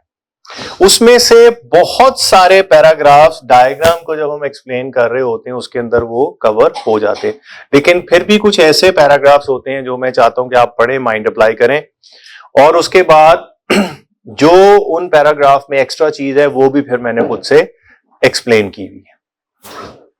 और उसके साथ ही फिर प्रैक्टिस बहुत इंपॉर्टेंट है। CFAP 6 के अंदर असल चीज ही, हम जितना मर्जी रिस्क पढ़ ले करें, जब तक हम वो क्वेश्चंस की प्रैक्टिस, कैफ में बहुत इंपॉर्टेंट, और आपने देख ही लिया कैफ लेवल के ऊपर, कैफ 8 के पेपर में जो मेजॉरिटी अगर कोई बच्चा जो है वो पेपर पास नहीं करता और हम उससे पूछें कि क्या वजह है, कॉमन है कि सर प्रैक्टिस नहीं थी, मैंने ज्यादा प्रैक्टिस नहीं कर सका। और प्रैक्टिस भी वो सही आंखों की प्रैक्टिस नहीं, हाथ वाली प्रैक्टिस। आंखों की प्रैक्टिस हमने काफी की होती है, इधर क्वेश्चन पेपर इधर आंसर, तो आंखों की प्रैक्टिस नहीं करनी हमने, जरा हाथ वाली, यहाँ और ज्यादा इंपॉर्टेंट है। तो उसके ऊपर भी मैं अभी थोड़ा और भी एम्फसाइज करूंगा, मैं कैफ में भी बताता हूँ, यहाँ पे भी आपको रिमाइंड करूंगा। आपने एक चीज मैं आपको अभी से बता रहा हूं, आप मेथोडिकल वे में पढ़ेंगे ना, लॉजिकली, डायग्राम, इंपॉर्टेंट पैराग्राफ्स और प्रैक्टिस। और प्रैक्टिस कुछ क्लास के अंदर भी क्वेश्चंस हैं, उन लेक्चर्स के अंदर भी बिल्ट इन है, नोट्स में हमने दिए हुए हैं कुछ, फिर उसके अंदर हमने होम असाइनमेंट में भी आपको दिए हुए हैं। लेकिन ओवरऑल प्रैक्टिस के लिए आपके पास ये सारे पास पेपर का एनालिसिस मौजूद है।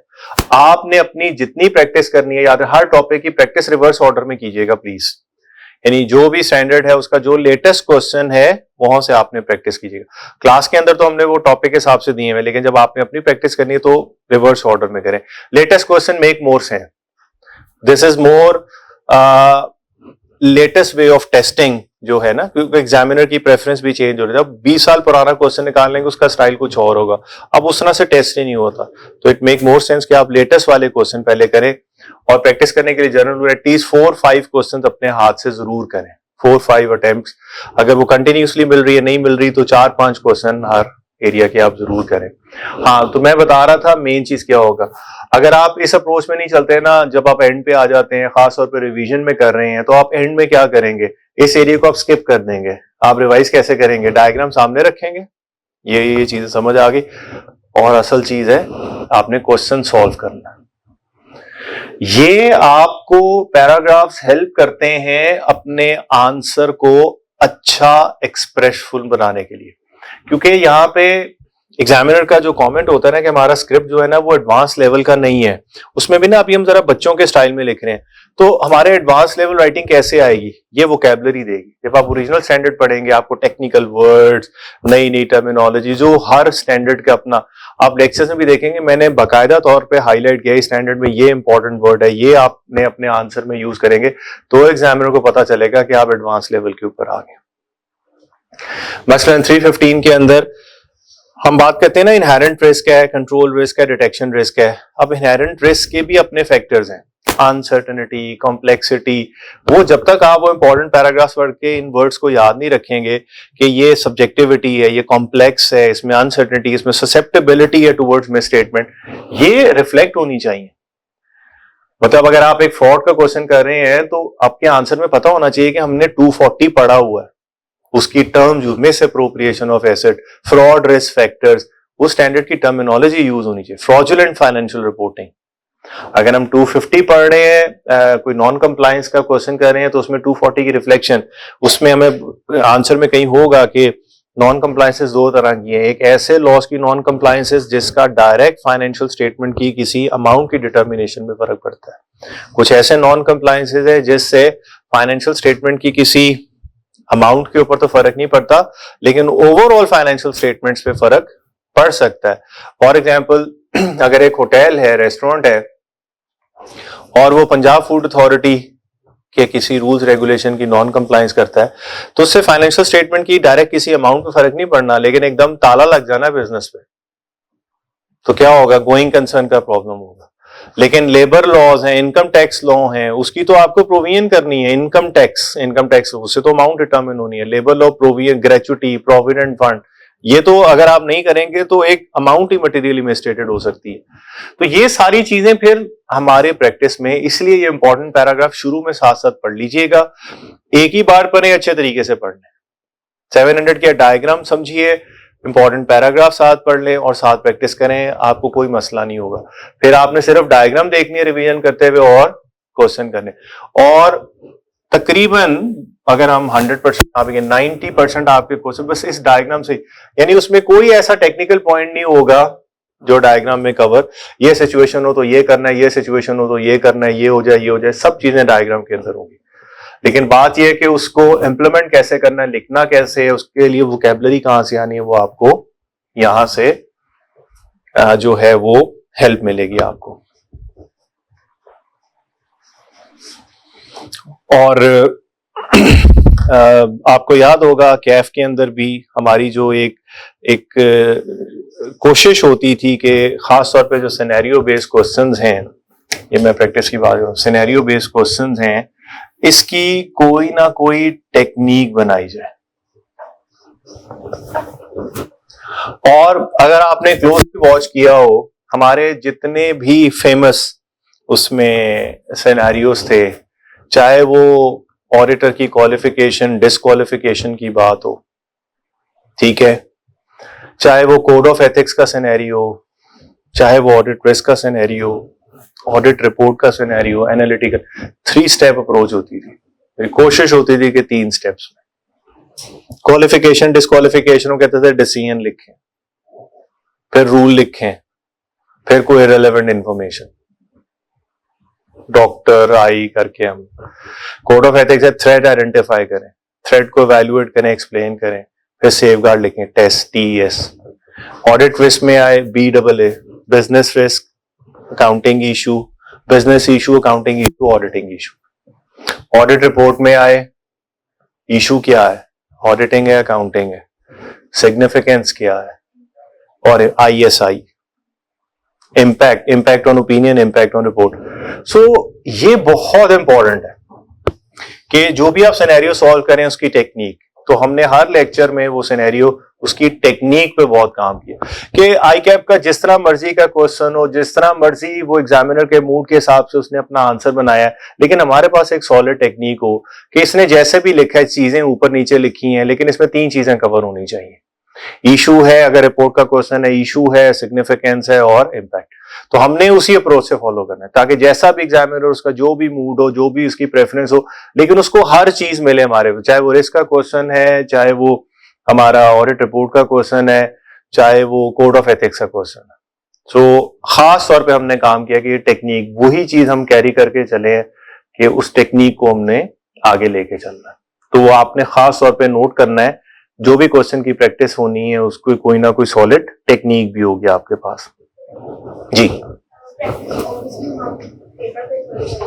यस, गुड, सॉफ्टवेयर पे करनी है।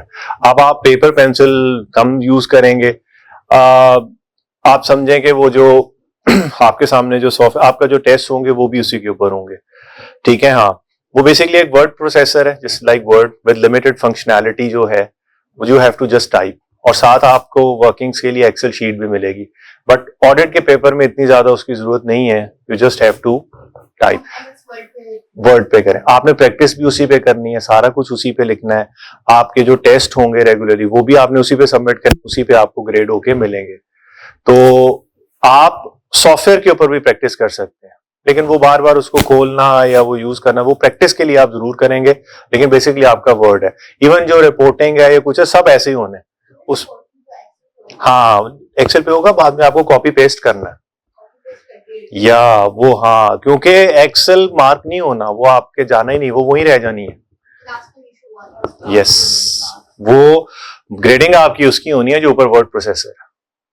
तो आप जो भी वर्किंग बना रहे हैं, जो भी नोट्स हैं, स्केड्यूल है, वो रिपोर्ट, वो सब कॉपी करके वहां पे आपने पेस्ट करना है, वो ग्रेड होगा।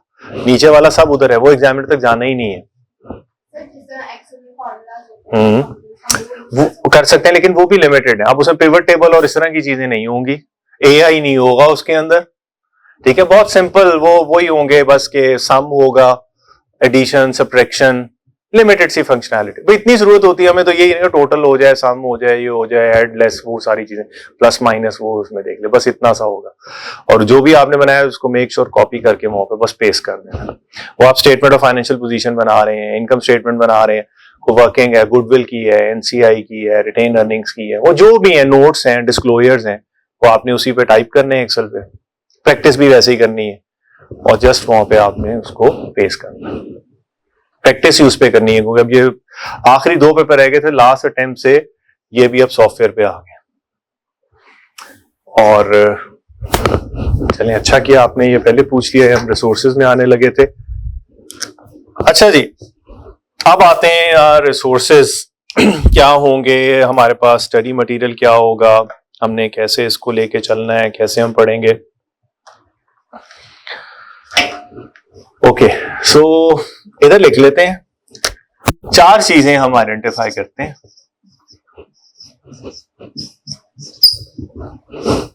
सबसे पहले तो ऑब्वियसली नोट्स, हमने हर स्टैंडर्ड वाइज नोट्स जो हैं वो लेदर से कंपाइल किए होंगे जो उस लेक्चर के साथ कॉरेस्पॉन्ड कर रहे होंगे। जिसके नहीं होंगे नोट्स, डायग्राम नहीं होगी, वो उस लेक्चर के अंदर ही फिर बोर्ड के ऊपर बन रही होंगी चीजें, ठीक है। कुछ चीजें आपको नोट्स में मिल रही होंगी, कुछ जो हैं वो बोर्ड में। जिस तरह मुझे याद है कि हम 701 की कोई डायग्राम नहीं है, लेकिन वो बोर्ड के ऊपर हमने सारी बनाई, तो आपको लेक्चर में उसमें मिलेगा एक फ्लो। बाकी 700, 705, 706 के नोट्स हमने दिए होंगे। दूसरी चीज IAASB कह लें, अब तो चले हम ICAP ही कहते हैं। हैंडबुक आपने लेनी है जनाब, और इस वक्त भी जो अनाउंस कर दी गया, डिक्लेयर कर दिया गया है, उसका जो एडिशन है वो है 2023 एंड 24। अच्छा, ये जरूरी नहीं है कि ये हर साल चेंज ही हो।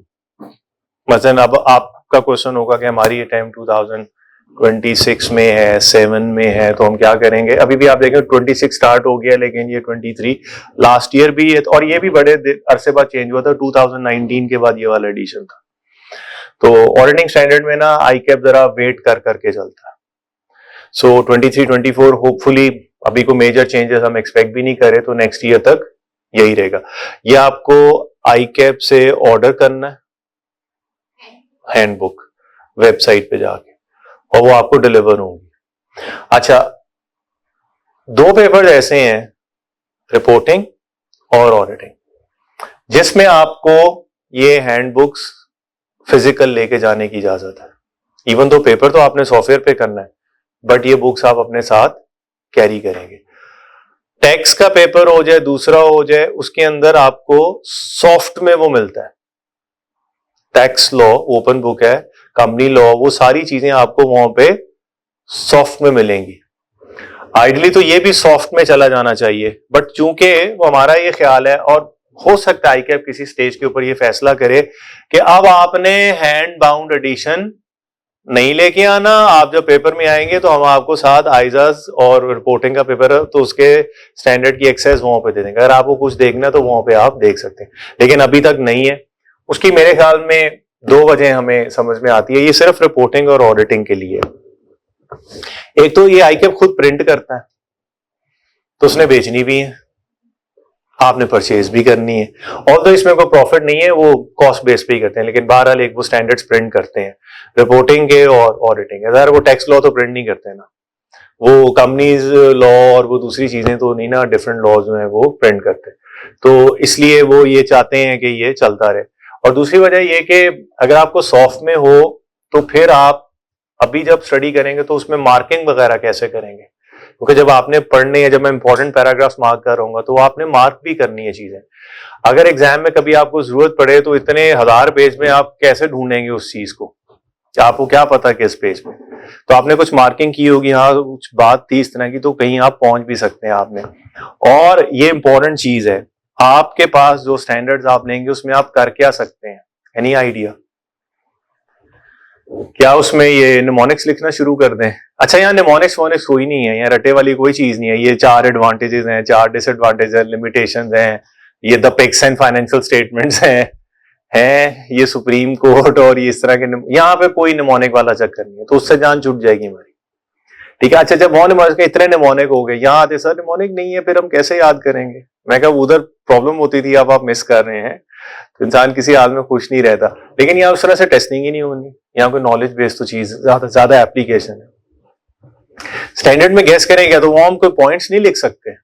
ये ऑडिट रिपोर्ट का क्वेश्चन हैंडल करना है, इशू, सिग्निफिकेंस, इम्पैक्ट, आपने लिख कुछ भी नहीं सकते हैं। ICAP ने गाइडेंस दी हुई, आप सिर्फ अंडरलाइन कर सकते हैं और हाईलाइट कर सकते हैं, दैट्स इट। हाईलाइट जिस मर्जी कलर के हाइलाइटर से करें और अंडरलाइन करें, लिख कुछ नहीं सकते आप। इंस्ट्रक्शन है, रिपोर्टिंग के स्टैंड जो आपने वरना यूएमसी का केस बन सकता है। अनफेयर मीन, अगर वो आपका वो देखते हैं खोल के, आपने कुछ लिखा हुआ तो नहीं है, ये ना आप सारा नोट्स ही छाप के अंदर चले जाए सारा कुछ ही तो वो अलाउ नहीं है। ओनली हाईलाइटिंग और अंडरलाइनिंग, ठीक है। इसके अलावा हाँ, गुड क्वेश्चन, इसके ऊपर आते। स्ट्रिक्टली स्पीकिंग, स्ट्रिक्टली इंटरप्रेट करें, अलाउ नहीं है, अलाउ नहीं है। लेकिन अब एक प्रैक्टिस की बात भी करते हैं।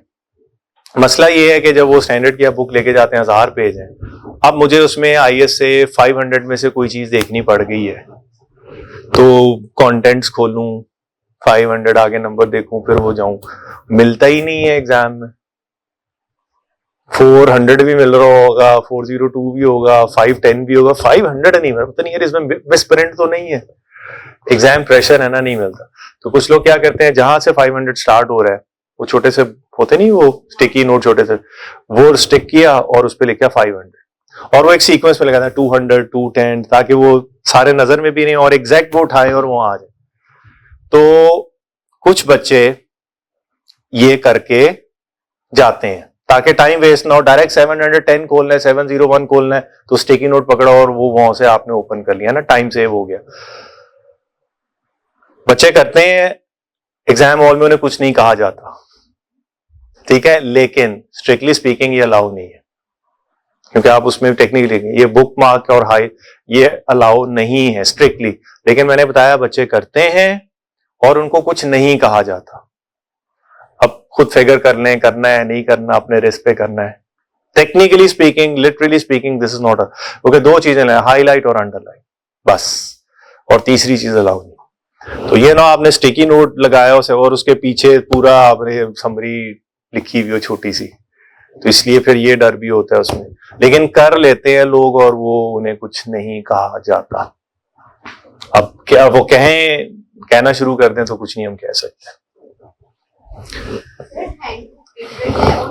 हाँ, मैं अभी इस पे आने लगा। इस हैंडबुक में आपको मिलना क्या है, इसकी बात भी करते हैं। हैंडबुक के अंदर आपको मिलेंगे 4 वॉल्यूम्स। ये जो हैंडबुक है, एक नहीं है हैंडबुक, 4 वॉल्यूम, 1 2 3 4। और जब आपने आईकैप से ये हैंडबुक ऑर्डर करनी है ना, तो 4 के साथ आपको एक 5वीं किताब भी मिलेगी, वो होगी कोड ऑफ एथिक्स 2024। उसमें भी ऐसे ही है इंपॉर्टेंट प्रोविजन जो मैं आपको नोट्स में मार्क करवा रहा हूँ, ये सारा कुछ है। सो आपको हैंडबुक जो टेक्निकली है उसमें 4 वॉल्यूम और एक 5वीं किताब भी मिलेगी कोड ऑफ एथिक्स की। तो ये 5 चीजें जो आप एग्जाम हॉल में लेके जा सकते हैं। अच्छा, अब जरा बात करते हैं इस हैंडबुक में क्या होगा। उसका जो वॉल्यूम 1 है, वॉल्यूम 1 इज अबाउट ये ISQM के 2 स्टैंडर्ड मिलेंगे और आइजास ये 800 से 899 और IUPN, यहाँ ये खत्म हो जाएगा। वॉल्यूम 1, वॉल्यूम 1 को हम कह सकते हैं आइजास एंड ISQM, ये वॉल्यूम 1 है, ठीक है। इसके बाद आते हैं फिर वॉल्यूम 3 पे, अभी 2 मैं छोड़ रहा हूं, वॉल्यूम 3। वॉल्यूम 3 में आपको ये मिलेंगे ISREs, ISAEs और ISRS, ये वॉल्यूम 3 है। हाँ, स्टैंडर्ड होंगे वॉल्यूम 1 और वॉल्यूम 3। अब इसके बाद रह गया वॉल्यूम 2। क्या है वॉल्यूम 2? एक नया स्टैंडर्ड आया है, एक ही स्टैंडर्ड है, वो है कोई 150-200 सफ़ों का, शायद इससे भी बड़ा है, वो है। अच्छा, आपने IFRS का आपको पता है ना, एक IFRS फॉर SMEs है, उसका आइडिया। वैसे तो आप वो CFA 1 के सिलेबस में पढ़ेंगे। एक स्टैंडर्ड है अकाउंटिंग की, पहले बात करते हैं। अब आपने देखा ना अकाउंटिंग स्टैंडर्ड कितने ज्यादा हैं, पहले IAS हैं, फिर IFRS है, कितने सारे हैं, सारा काफी सारे स्टैंडर्ड्स हैं। तो अगर एक छोटी ऑर्गेनाइजेशन है, स्मॉल एंड मीडियम एंटरप्राइज है, उसके ऊपर तो सारे स्टैंडर्ड्स एप्लीकेबल भी नहीं है, बहुत हार्श उसके ऊपर रहेगा। मैं फाइनेंशियल इंस्ट्रूमेंट्स की भी एप्लीकेशन करें, ऑपरेटिंग सेगमेंट, ये वो। तो एक स्टैंडर्ड है IFRS फॉर SMEs, उसके अंदर सिंप्लीफाइड प्रोविजन है।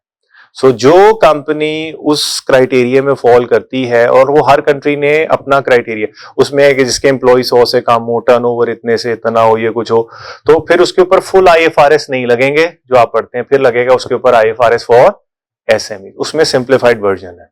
सो वो स्मॉल एंड मीडियम एंटरप्राइज का वो एक स्टैंडर्ड है।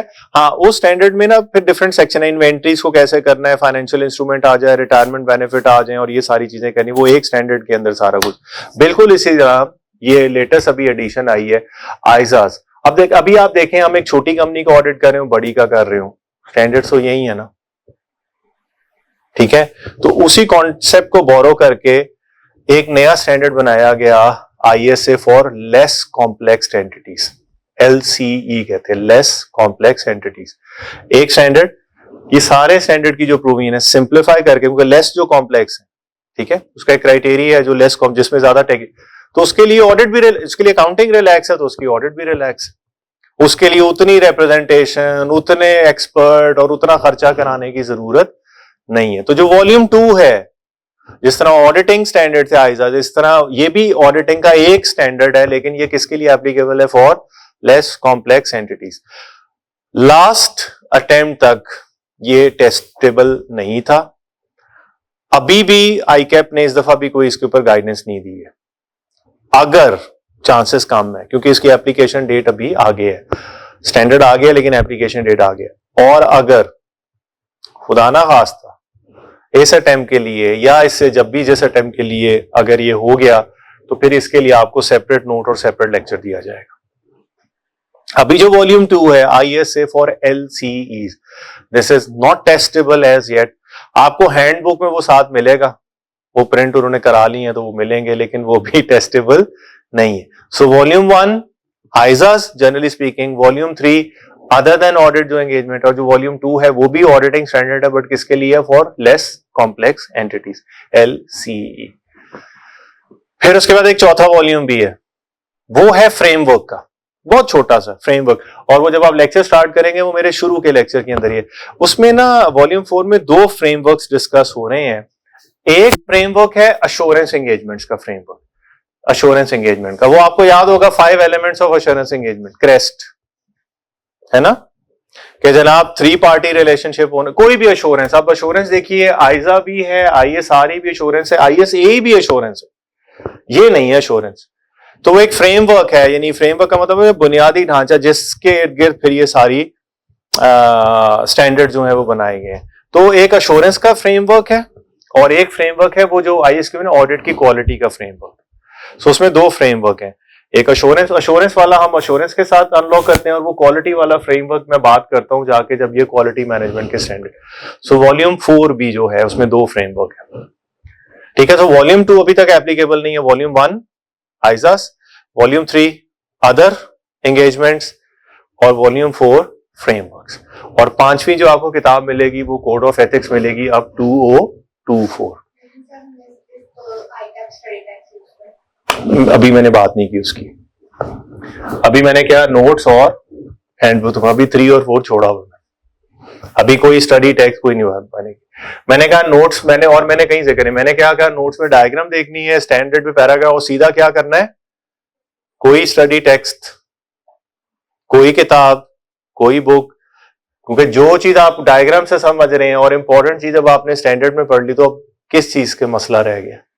आप सिर्फ काम करें, don't waste too much. Standard को समझाने के लिए तो ये बता दिया, और ओरिजिनल पैराग्राफ पढ़ के डिस्कस हो जाते हैं क्लास के अंदर, तो फिर कोई जरूरत नहीं है, ठीक है। 2 चीजें हो गई।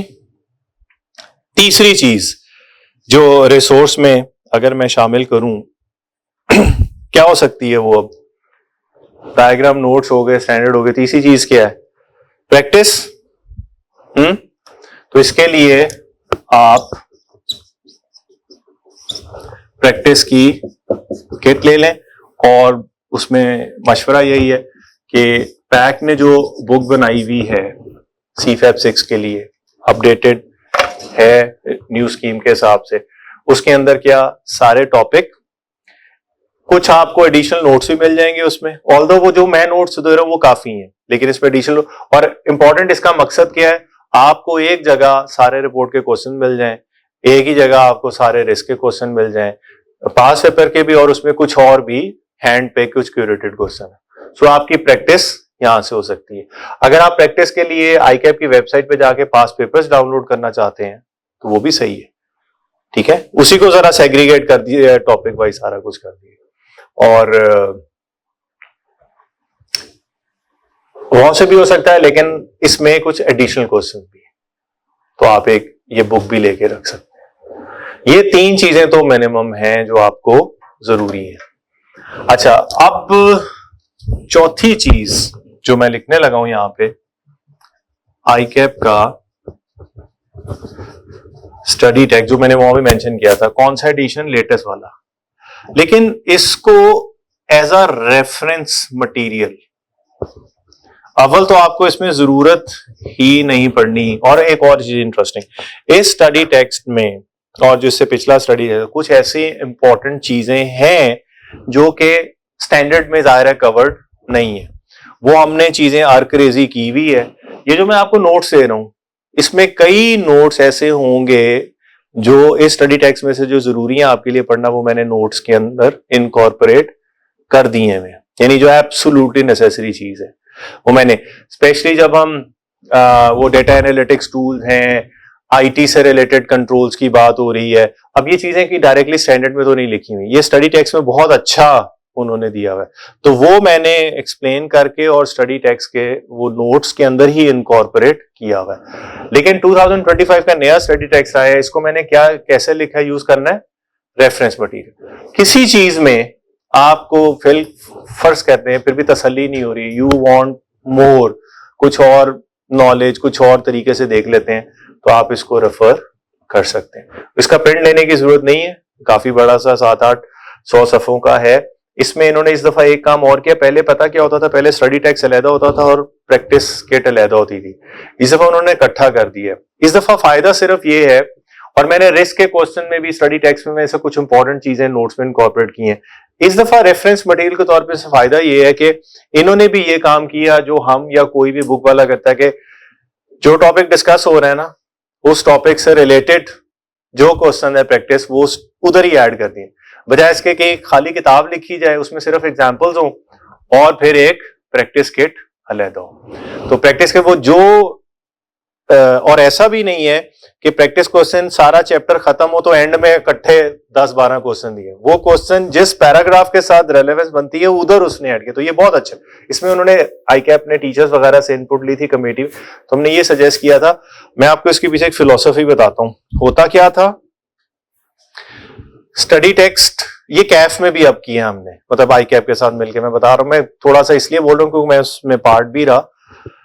होता यह था कि ICAP का स्टडी टेक्स्ट एक होता था और प्रैक्टिस की किट अलहदा होती थी, वो एक अलहदा डेवलपर बनाता था, उसके ICAP के अलहदा क्वालिटी कंट्रोल थे, और वो फिर जो एग्जामिनेशन होता था वो एक अलहदा था, एग्जाम डिपार्टमेंट अलहदा था, जाहिर है वो अलहदा ही होता है, इंडिपेंडेंट होता है, किट में क्वेश्चन आ जाते थे। अच्छा, कई दफा आपने नोट किया होगा, होता यह था कि स्टडी टेक्स्ट में वो किसी का भी हो, और ये कैफ में भी उन्होंने अब कर दिया है, आप लोग तो माशाल्लाह पास कर रहे हैं, लेकिन अब जो स्टडी टेक्स्ट डेवलप हुए वो इस नई अप्रोच से, और आप अप्रिशिएट करेंगे, देखें उसमें कैसे फिलोसॉफिकली हमने ये किया, एक ही बुक बनाए स्टडी टेक्स्ट, उसमें जो भी प्रैक्टिस क्वेश्चन है रेलेवेंट जगहों पे डालें। फायदा क्या होगा, जो स्टडी टेक्स्ट बनाने वाला है, जब उसको हम बाइंड करेंगे कि आपने क्वेश्चन भी, तो वो जब देखेगा ना कि यार मैंने इसके बारे में क्या लिखा और ये टेस्ट किस लेवल का हो रहा है, ये तो बहुत गैप है, फिर वो फोर्स्ड होगा कि अपने स्टडी मटेरियल को भी अपग्रेड करे कि यार ये चीजें इसमें कवर नहीं हो रही।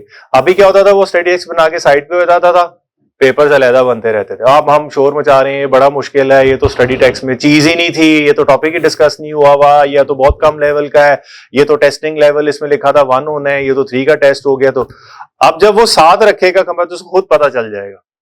तो अब जब हम कैफ लेवल का भी स्टडी टेक्स्ट इस दफा पढ़ा रहे हैं ना, हर टॉपिक के प्रैक्टिस को, वो पास पेपर वाली मेजोरिटी साथ ही है, मतलब मटीरियलिटी के क्वेश्चन कर रहे हैं ना, टॉपिक है उसके साथ ही वो सारे क्वेश्चन है, कौन सा बेंचमार्क यूज करना है, क्या करना है, तो वो साथ ही पता चलना शुरू हो जाता है कि मैं पढ़ रहा हूँ, साथ ही ये कैसे टेस्ट हो रहा है। तो उससे वो बड़ा अच्छा हो गया, उसके अंदर ही इनकॉर्पोरेट हो गया, उससे बढ़ तो गया उसका वॉल्यूम, बट वो हर ऑडिट रिपोर्ट, फाइनेंशियल, वो जो हम पढ़ते थे रिस्क के क्वेश्चन, साथ ही उसके अंदर कोड ऑफ एथिक्स, वो भी साथ, क्वालिफिकेशन डिस्क्वालिफिकेशन, वो रूल पढ़े, और साथ ही नीचे क्वेश्चन हर पैराग्राफ के नीचे। तो ये एक अप्रोच बहुत अच्छी है। तो ये आपको CFAP 6 में भी स्टडी टेक्स्ट में रेफरेंस मटेरियल के जो आपने टॉपिक पढ़ा, अगर आपको फर्दर कुछ रेफरेंस मटेरियल का मतलब ये होता है, तो आप उसको यूज कर सकते, बट पास करने के लिए जरूरी नहीं है। पास आप इधर से ही हो सकते हैं, ये सिर्फ मजीद अगर आपको शौक है, आपको मजीद कुछ पढ़ना है। और दूसरा फायदा इसमें वो जो है क्वेश्चंस स्पेसिफिक रिलेट। और एक तो मैंने आपको फरमाइश वैसे ही डाल दी है कि कोड ऑफ एथिक्स के लिए जरूर देख लीजिएगा, अच्छा हो जाएगा। हर कोड ऑफ एथिक्स की जो प्रोविजन है उसको ब्रीफली उसने एक्सप्लेन किया और साथ ही उससे रिलेटेड क्वेश्चंस भी हैं। तो ये 3+1 हमारे रिसोर्सेज होंगे। ये हमारा इसके अंदर सारा कुछ जो मेरी तरफ से आपके लिए जी बिल्कुल वो आप ऑर्डर करेंगे। सॉफ्ट में तो ये जो हैंडबुक है ये तो मैं आपके साथ अभी ग्रुप्स में भी शेयर कर दूंगा। सॉफ्ट में आपको सारी चीजें मिल जाएंगी, हैंडबुक भी मिल जाएगी, आपको कोड ऑफ एथिक्स भी मिल जाएगा, ये जो बुक्स नोट्स हर चीज, ये जितनी चीजें मैंने लिखी सिवाय इसके जो पैक की प्रैक्टिस किट है, ये प्रोप्राइटरी मटेरियल सॉफ्ट में नहीं होगा, ये आपको परचेज करना पड़ेगा। ये भी सॉफ्ट में, नोट्स भी सॉफ्ट में, हैंडबुक भी मैं सॉफ्ट में। तो सॉफ्ट में तो आपके पास अवेलेबल होगी, लेकिन हार्ड में इसलिए आपको लेना चाहिए क्योंकि यही तो एक रिसोर्स है जो एग्जाम में आपको हेल्प कर सकता है।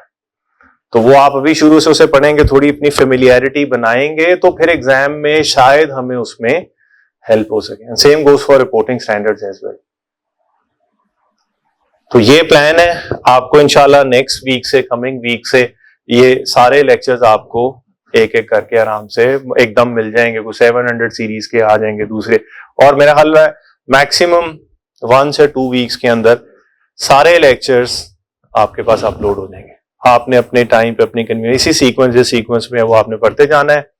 जो प्रॉब्लम्स हैं वो व्हाट्सएप ग्रुप में। और मुझे भी ड्यूरिंग कोर्स अगर कोई टॉपिक ऐसा लगेगा जिसके ऊपर मुझे कोई मजीद बात करनी चाहिए या आपकी क्वेरीज बहुत ज्यादा आ रही हैं, तो I always have the option कि हम कोई और वीडियो रिकॉर्ड करके अपलोड, या मतलब मैंने कहा कोड ऑफ एथिक्स में कोई चेंज तो नहीं है, लेकिन फिर भी अगर कुछ ना कंफर्टेबल हुए तो आई माइट रिकॉर्ड 1 और 2 lectures for code of ethics. एक is for data analytics tool का आपने एक सेक्शन देखा, ऑल्दो वो स्टडी टेक्स्ट में है, लेकिन मैं उसको अगर समझा, और वो तो ऑलरेडी कवर्ड है, वैसे पहले भी हम पढ़ते थे, लेकिन अगर कोई बहुत ज्यादा बात हुई तो मैं उसमें चिप इन करके मैं उसमें ऐड भी करूंगा। लेक्चर भी हो सकता है हो जाए और नोट्स की सूरत में भी, but by and large everything is covered. आपका काम यह है कि साथ साथ इसको पढ़ते जाएं और इसके अंदर जो भी आपके इश्यूज हैं ग्रुप में आप करें, इंशाल्लाह ज्यादा प्रॉब्लम नहीं होंगी। नहीं आती बच्चों को डायग्राम, स्टैंडर्ड के important paragraphs, and then practice as much as you can. So ये मुझे कुछ, और इसमें जो पुराने लोग हैं जिन्होंने लास्ट टाइम पढ़ा और उनकी अब अटेम्प्ट आ रही है या उससे पहले पढ़ा अटेम्प्ट आ रही है, तो वो भी मैंने एक्सप्लेन कर दिया। कोई ज्यादा कोड ऑफ एथिक्स में भी चेंज नहीं है, ग्रिड्स की चेंज थी, वो जो 5 ग्रिड से वो 4 रह गए हैं, ए और बी को मर्ज कर दिया है। ए ग्रेड के जितने ओरिजिनल स्टैंडर्ड थे उनके अंदर ही वो रिस्क असेसमेंट वाले भी जो 4 स्टैंडर्ड थे उसमें आते थे। 315 था, 320 था, 330 था और 240 था फ्रॉड विद फैक्टर, वो एक स्पेशल ग्रेड था, वो भी ए के अंदर मर्ज कर दिया है। उससे प्रैक्टिकली कोई फर्क नहीं पड़ रहा, उसका रिस्क का क्वेश्चन अभी भी आएगा जैसे पहले आता था। आप मुझे बताएं किसी चीज में आपको क्लैरिटी। रिसोर्सेज का भी मैंने बता दिया कैसे यूज करना है, कोर्स प्लान भी बता दिया कैसे प्रोग्रेस करेगा, आपकी बेस्ट अप्रोच क्या होनी चाहिए पढ़ाई के लिए, एंड दैट इज ऑल।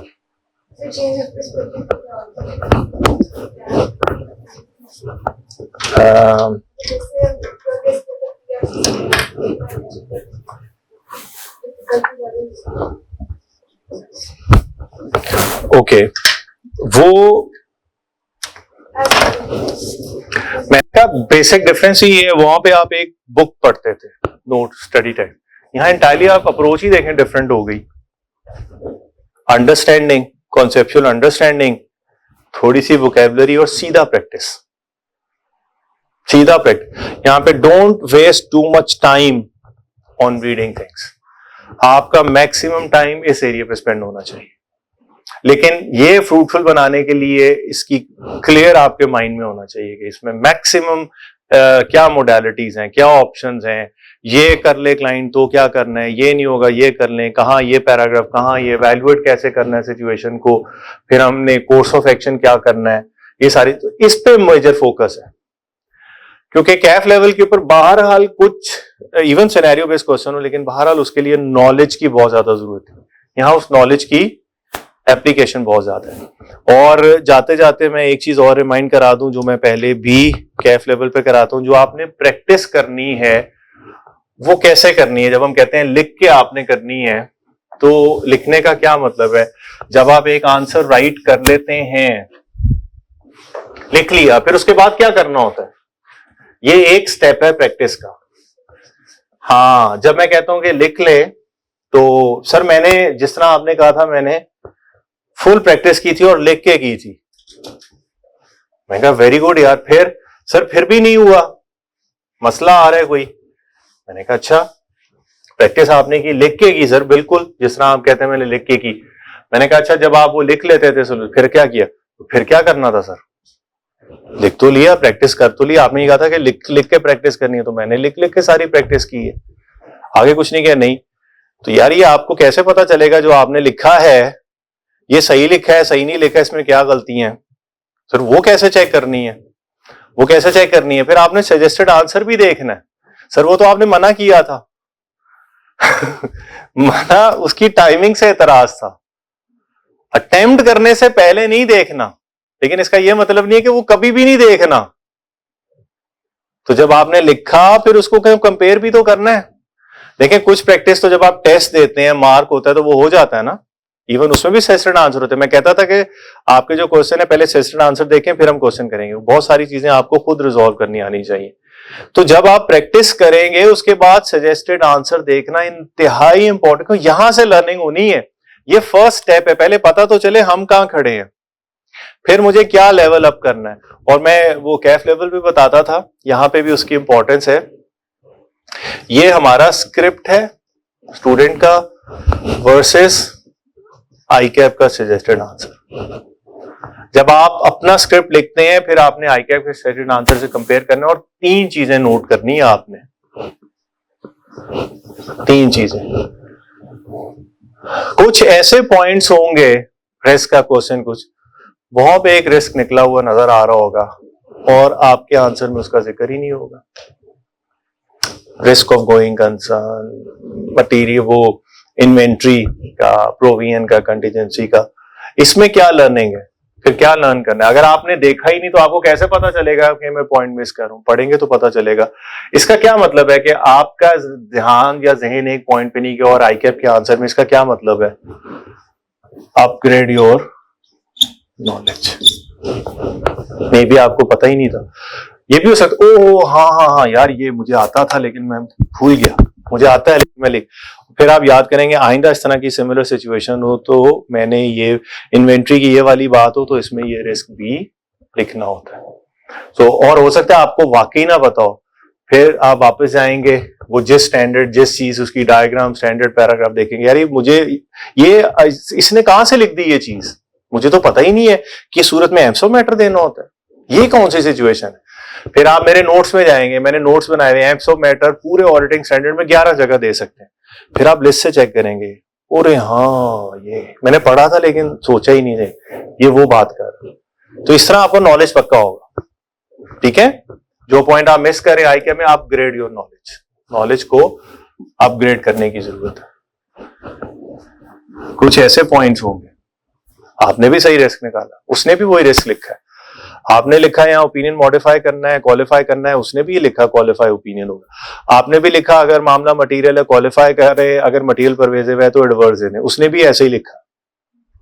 आपने भी रिस्क निकाला कि ये वो जो कस्टमर ने सू किया है तो यहाँ पे प्रोविजन हो सकता है एज पर IAS 37 जो है, या तो वो प्रोविजन रिकॉर्ड ना करे या कंटीजेंट लायबिलिटी अगर डिस्क्लोजर है तो वो मिस हो जाए, डिपेंड करेगा प्रोबेबिलिटी के ऊपर। आपने भी लिखा, उसने भी लिखा, लेकिन इसमें भी एक लर्निंग है, आपके लिखने में, आपके स्टाइल में और उसके स्टाइल में हो सकता है कुछ अंग्रेजी का, कुछ इंग्लिश का, कुछ बात वही कर रहे हैं लेकिन उसका अंदाज कुछ और है। वो अंदाज अच्छा है, अच्छा है, लर्न करें। क्या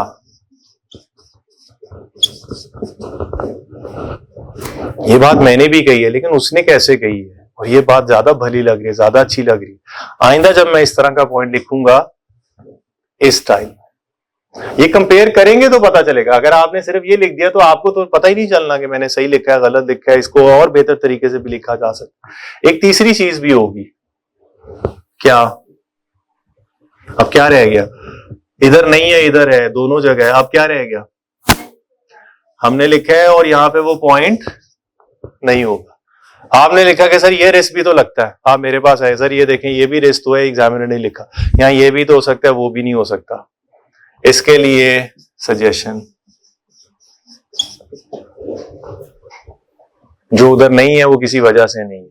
हाँ एडवांस लेवल है, ठीक है। आर्म ट्विस्टिंग करेंगे तो जबरदस्ती करेंगे। अगर मैं आपका हाथ पकड़ के मुझे दर्द हो रही है, नहीं दर्द हो रही है, नहीं है ना, तो हम आर्म ट्विस्टिंग सर ये इस तरह कर लें, ऐसे कर लें, ये हो जाए इन्वेंटरी के साथ, तो ये रिस्क हो गया ना। इतना घुमा फिरा के जाएंगे तो कहीं ना कहीं तो वो हो ही जाएगा। लेकिन इंपॉर्टेंट चीज ये है कि जो इतने ऑब्वियस रिस्क उसने रखे हुए थे, जो हमें पता ही नहीं चल रहा, उधर तो हमारा ज़हन ही नहीं जा रहा, और जबरदस्ती जो बहुत दूर की कोड़ी ला के जबरदस्ती बना रहे हैं, तो इसको हम जस्टिफाई कर रहे हैं। ये एक्चुअली हमने सोचे नहीं, हमने याद किए होते हैं कुछ कि हर रिस्क के क्वेश्चन है ये तो जरूर लिखना है, और वो जबरदस्ती के होते हैं। हमें गोइंग कंसर्न हमने लगाना ही लगाना होता है रिस्क चाहे वो लग भी ना रहा हो। तो गेट टू बी केयरफुल, कितना ऑब्वियस रिस्क है तो एग्जामिनर, और कई दफा, अच्छा फिर इसके आगे भी एक लर्निंग है, इससे आगे एक लर्निंग यहां पे कंप्लीट हो गई। सजेस्टेड आंसर के बाद कुछ और भी डॉक्यूमेंट है जो आईकैप प्रिपेयर करता है, एग्जामिनर कमेंट्स। ये तो सजेस्टेड आंसर हो गया प्लस एग्जामिनर कमेंट, प्लस एक और भी होता है मार्किंग की। आईकैप हर सिटिंग के 4 डॉक्यूमेंट्स रिलीज करता है, question paper, suggested answer, examiner comment, marking की। ये 4 डॉक्यूमेंट्स होते हैं, ये चारों हमारे लिए करता है, उसको तो पता है हमारे लिए करता है। क्वेश्चन आता है ऑडिट रिस्क 20 मार्क्स, 20 मार्क्स मिलने कैसे हैं? 10 रिस्क लिखने हैं, 15 लिखने हैं, 5 लिखने हैं, पता कैसे चलेगा? ये हमने लेक्चर में बात की, बट मार्किंग की एक बार देख तो लें, 1-2 क्वेश्चन रिस्क के मार्क उसमें, और अगर क्वेश्चन है ऑडिट रिस्क और साथ कह रहा है उसका रिस्पॉन्स प्रोसीजर भी बनाए, तो मुझे कैसे पता चलेगा जो मैं रिस्क के कितने नंबर है और उसके आगे प्रोसीजर कितने बनाने और हर प्रोसीजर के कितने नंबर है? वो लिखेगा 1 mark 1 risk, half mark for 1 procedure, और सेट बनाएगा 1 रिस्क उसके साथ 2 प्रोसीजर, तो 1 + 1 2, यानी टोटल कैप लगा 1 रिस्क और 1 मार्क 2, 20 मार्क्स, तो टोटल 20 के मतलब 10 रिस्क लिखने आपने। वेल 10, और हर रिस्क के सामने कितने प्रोसीजर? एक नंबर है ना, लेकिन उसमें एक प्रोसीजर आधे नंबर का है, तो फिर 2 3 2 3 2। तो जब तक आप ये नहीं देखेंगे आपको क्या पता चलेगा मैंने सही लिखा है। सो मार्किंग की इज वेरी इंपॉर्टेंट। और मैं C5-6 में मैंने बहुत दफा ये लेक्चर्स में कहा है, generally speaking 1 mark 1 point, 1 mark 1 point, एक नंबर का एक, यानी 100 मार्क्स का पेपर है ना, आपने 100 बुलेट्स बना के आने। 20 मार्क्स का क्वेश्चन है तो 20 बुलेट्स, 10 नंबर है तो 10, और 10 डिफरेंट डिस्टिंक्ट कंप्लीट बात, सिर्फ ये नहीं ऑब्टेन रिप्रेजेंटेशन फुल स्टॉप, ये कुछ नहीं है। Inquire the management full stop, obtain the document, ये सब जीरो है, ये कुछ नहीं है, कोई इसमें ना व्हाट है, ना व्हाई है, ना हाउ है, क्या करना है कैसे, कुछ नहीं बता रहे। ऑब्टेन रिप्रेजेंट, ये जस्ट व्हाट है, हाउ किससे लेना है और किस बारे में लेना है। Obtain written representation from management about their plans to continue the entity as a going concern. ये फिर एक नंबर बनेगा। तो मार्किंग की, फिर मैं बात कर रहा था सजेस्टेड आंसर, फिर आपको एग्जामिनर कमेंट में मिलेंगी ये वाली बातें, ये जो मैं कह रहा था। यहां पे हो सकता है एग्जामिनर खुद आपको बताए, बहुत सारे स्टूडेंट ने गोइंग कंसर्न का रिस्क भी लिखा हुआ था जो कि इस क्वेश्चन में एप्लीकेबल नहीं था, क्योंकि करंट रेशो भी ठीक है, कंपनी भी प्रॉफिट में है और कोई ऐसा मसला नहीं। तो वो फिर आपके बाज दफा जो आप अपनी तरफ से सही समझ रहे हैं, जबरदस्ती कर रहे हैं, वो क्लियर करेगा कि ये गलत क्यों है। और उसके अंदर वो ये भी बताएगा, बहुत सारे बच्चों ने ये वाले रिस्क का 10% बच्चों ने सिर्फ इसका जिक्र किया, almost no one figure this out. तो ये फिर इससे आगे ये डॉक्यूमेंट है, कमेंट्स पढ़ें, ये आपकी लर्निंग है। तो ये तो फर्स्ट फेज है प्रैक्टिस का। कुछ लोग यहीं पर बस प्रैक्टिस करते जाते हैं, जो लिख लिया और वो ढूंढ रहे होते हैं किसी को, यार मेरा चेक कर दो, ये कर दो। क्यों नहीं, आप खुद करें, आप बन जाए अपने टीचर अपने तो जो आपको समझ आएगी वो किसको आ सकती है। इसलिए कैफ में कोई होता है ना प्रॉब्लम, मैं कहता हूँ आप टीयर बन जाओ कैफ के, सबसे आसान होता है वो आपकी लर्निंग। क्यों, जब आप दूसरों की गलतियां देखते हैं ना, फिर आपको समझ आती है कि मैं क्या कर रहा हूं। जब आप किसी का सोल्यूशन मार्क करें और उससे आप सीखते हैं कि अच्छा हाँ यार ये गलत है, ये मार्किंग स्कीम ये है, तो इसने तो ये कम लिखा है, ज्यादा लिखा है, गलत लिखा। फिर हमें पता चलता है कि हमारे स्क्रिप्ट के साथ क्या सलूक हो रहा है। तो यही काम आप अपने मार्कर खुद बन जाए। आप अपना आंसर लिखें, सबसे पहले ICAP प्रोसेसर आंसर से कंपेयर करें, अपनी गलतियां खुद निकालें, मार्किंग की भी देखें, आप मैंने ज्यादा लिखा कम लिखा, और साथ ये इसको मत भूलिए। देखिए ये इतना कीमती रिसोर्स है, ICAP ने खुद अनलॉक किया, वो खुद बता रहा है मैं क्या चाह रहा था इस क्वेश्चन में, मैं ये चाह रहा था, मुझे मिला ही नहीं, और जो मैं नहीं चाह रहा था वो मुझे देते गए आप लोग। तो बताएगा इस क्वेश्चन में 80% स्टूडेंट्स ने ये वाला किया, तो आप कंपेयर करें 80% में, चलो यार ये तो मैंने फाइंड आउट कर लिया, इतने लोगों ने ये गलत किया, फिर आप देखें मैं कहां पे फॉल कर रहा हूं। तो आपको अपना ना वहां पे एक मिरर आता है इमेज के, मैं कहां पे खड़ा हूं। तो प्रैक्टिस ये है, स्क्रिप्ट लिखें, कंपेयर करें एग्जामिनर कमेंट्स के साथ और मार्किंग की, तो फिर ये होती है प्रैक्टिस। और ये इतना ज्यादा नहीं है, आप हर टॉपिक के हर एरिया के यही बड़े बड़े होते हैं ना, एथिक्स का सिनेरियो है, रिस्क का है, ऑडिट रिपोर्ट का है, 3-3, 4-4 क्वेश्चन भी आप तो काफी हद तक फिर हमें आइडिया हो जाता है। मार्किंग की तो हमें 1-2 क्वेश्चन से अंदाजा हो जाता है कैसे, हर एरिया की अपनी आप आंसर लिखते हैं, कंपेयर करते हैं, साथ कमेंट्स पढ़ते हैं, तो आपको अंदाजा होना शुरू हो जाता है कि तो 3-3, 4-4 करते हैं तो आपकी तो ये CFAP 6 में और ज्यादा इस पे फोकस करना, क्योंकि एडवांस लेवल है। जो एग्जामिनर का जो एडवांस लेवल है वो आपको उसकी इनसाइट्स, उसकी कहानी उसकी जुबानी से मिलेगी कि वो एडवांस लेवल क्या कह रहा है। ये चीजें बस आपको प्रिपेयर करनी है। जब आप प्रैक्टिस करेंगे ना, फिर आपको खुद पता चलेगा कि मेरे अंदर ये कमी है, तो मुझे और आप, वरना आप अपने तौर पर पढ़ते जाएंगे, करते जाएंगे, किसी भी टाइम आपको क्या पता मैंने ज्यादा पढ़ लिया, कम पढ़ लिया, अभी भी कमी है, नहीं, जब तक आप इधर नहीं आएंगे इससे फिर पता चलेगा मैंने जो पढ़ लिया काफी है, उसी में से टेस्ट हो रहा है, मुझसे पिक हो रहा है नहीं, और अलहदा बात है मैं जब देखता हूं नहीं समझ आती तो मुझे जवाब मिल जाता है, इसका मतलब ये ठीक है। कई जगह लगेगा नहीं मुझे और थोड़ा देख लेना चाहिए, मुझे अभी बात कंप्लीट नहीं हो रही, कहीं से लगेगा ऑलरेडी काफी हो गया, बस ठीक है। तो ये है, जल्दी से भाग के इधर आना है, डायग्राम, इंपॉर्टेंट पैराग्राफ्स रीड करें और प्रैक्टिस, यहां से पता चलेगा, फिर आपकी असेसमेंट होगी, वैल्यूएशन होगी। जी, एनी अदर? सो ये मेरा मकसद भी आज इंट्रोडक्शन इसलिए मैंने लंबा किया ताकि वो आपको लेक्चर्स के अंदर जो चीजें मिलनी है फिलोसॉफिकली, हर टॉपिक वाइज अलग-अलग डिस्कशन है वो आपको मिलती जाएगी। और उसके अलावा भी अगर हमें कुछ जरूरत महसूस हुई तो हम फिजिकल सेशन भी प्लान कर सकते हैं, कोई वो ऐसे कोई रिस्ट्रिक्शन नहीं है कि ये नहीं कि बस जो भी, लेकिन इंशाल्लाह आपका लेक्चर्स के अंदर हो जाएगा। और अगर आपकी कोई क्वेरीज हो तो वो आप ग्रुप में करें, इंशाल्लाह हम उसको एड्रेस करेंगे। Any other question? ठीक है, तो that is all for the day CFAP 6। Thank you very much. ठीक है।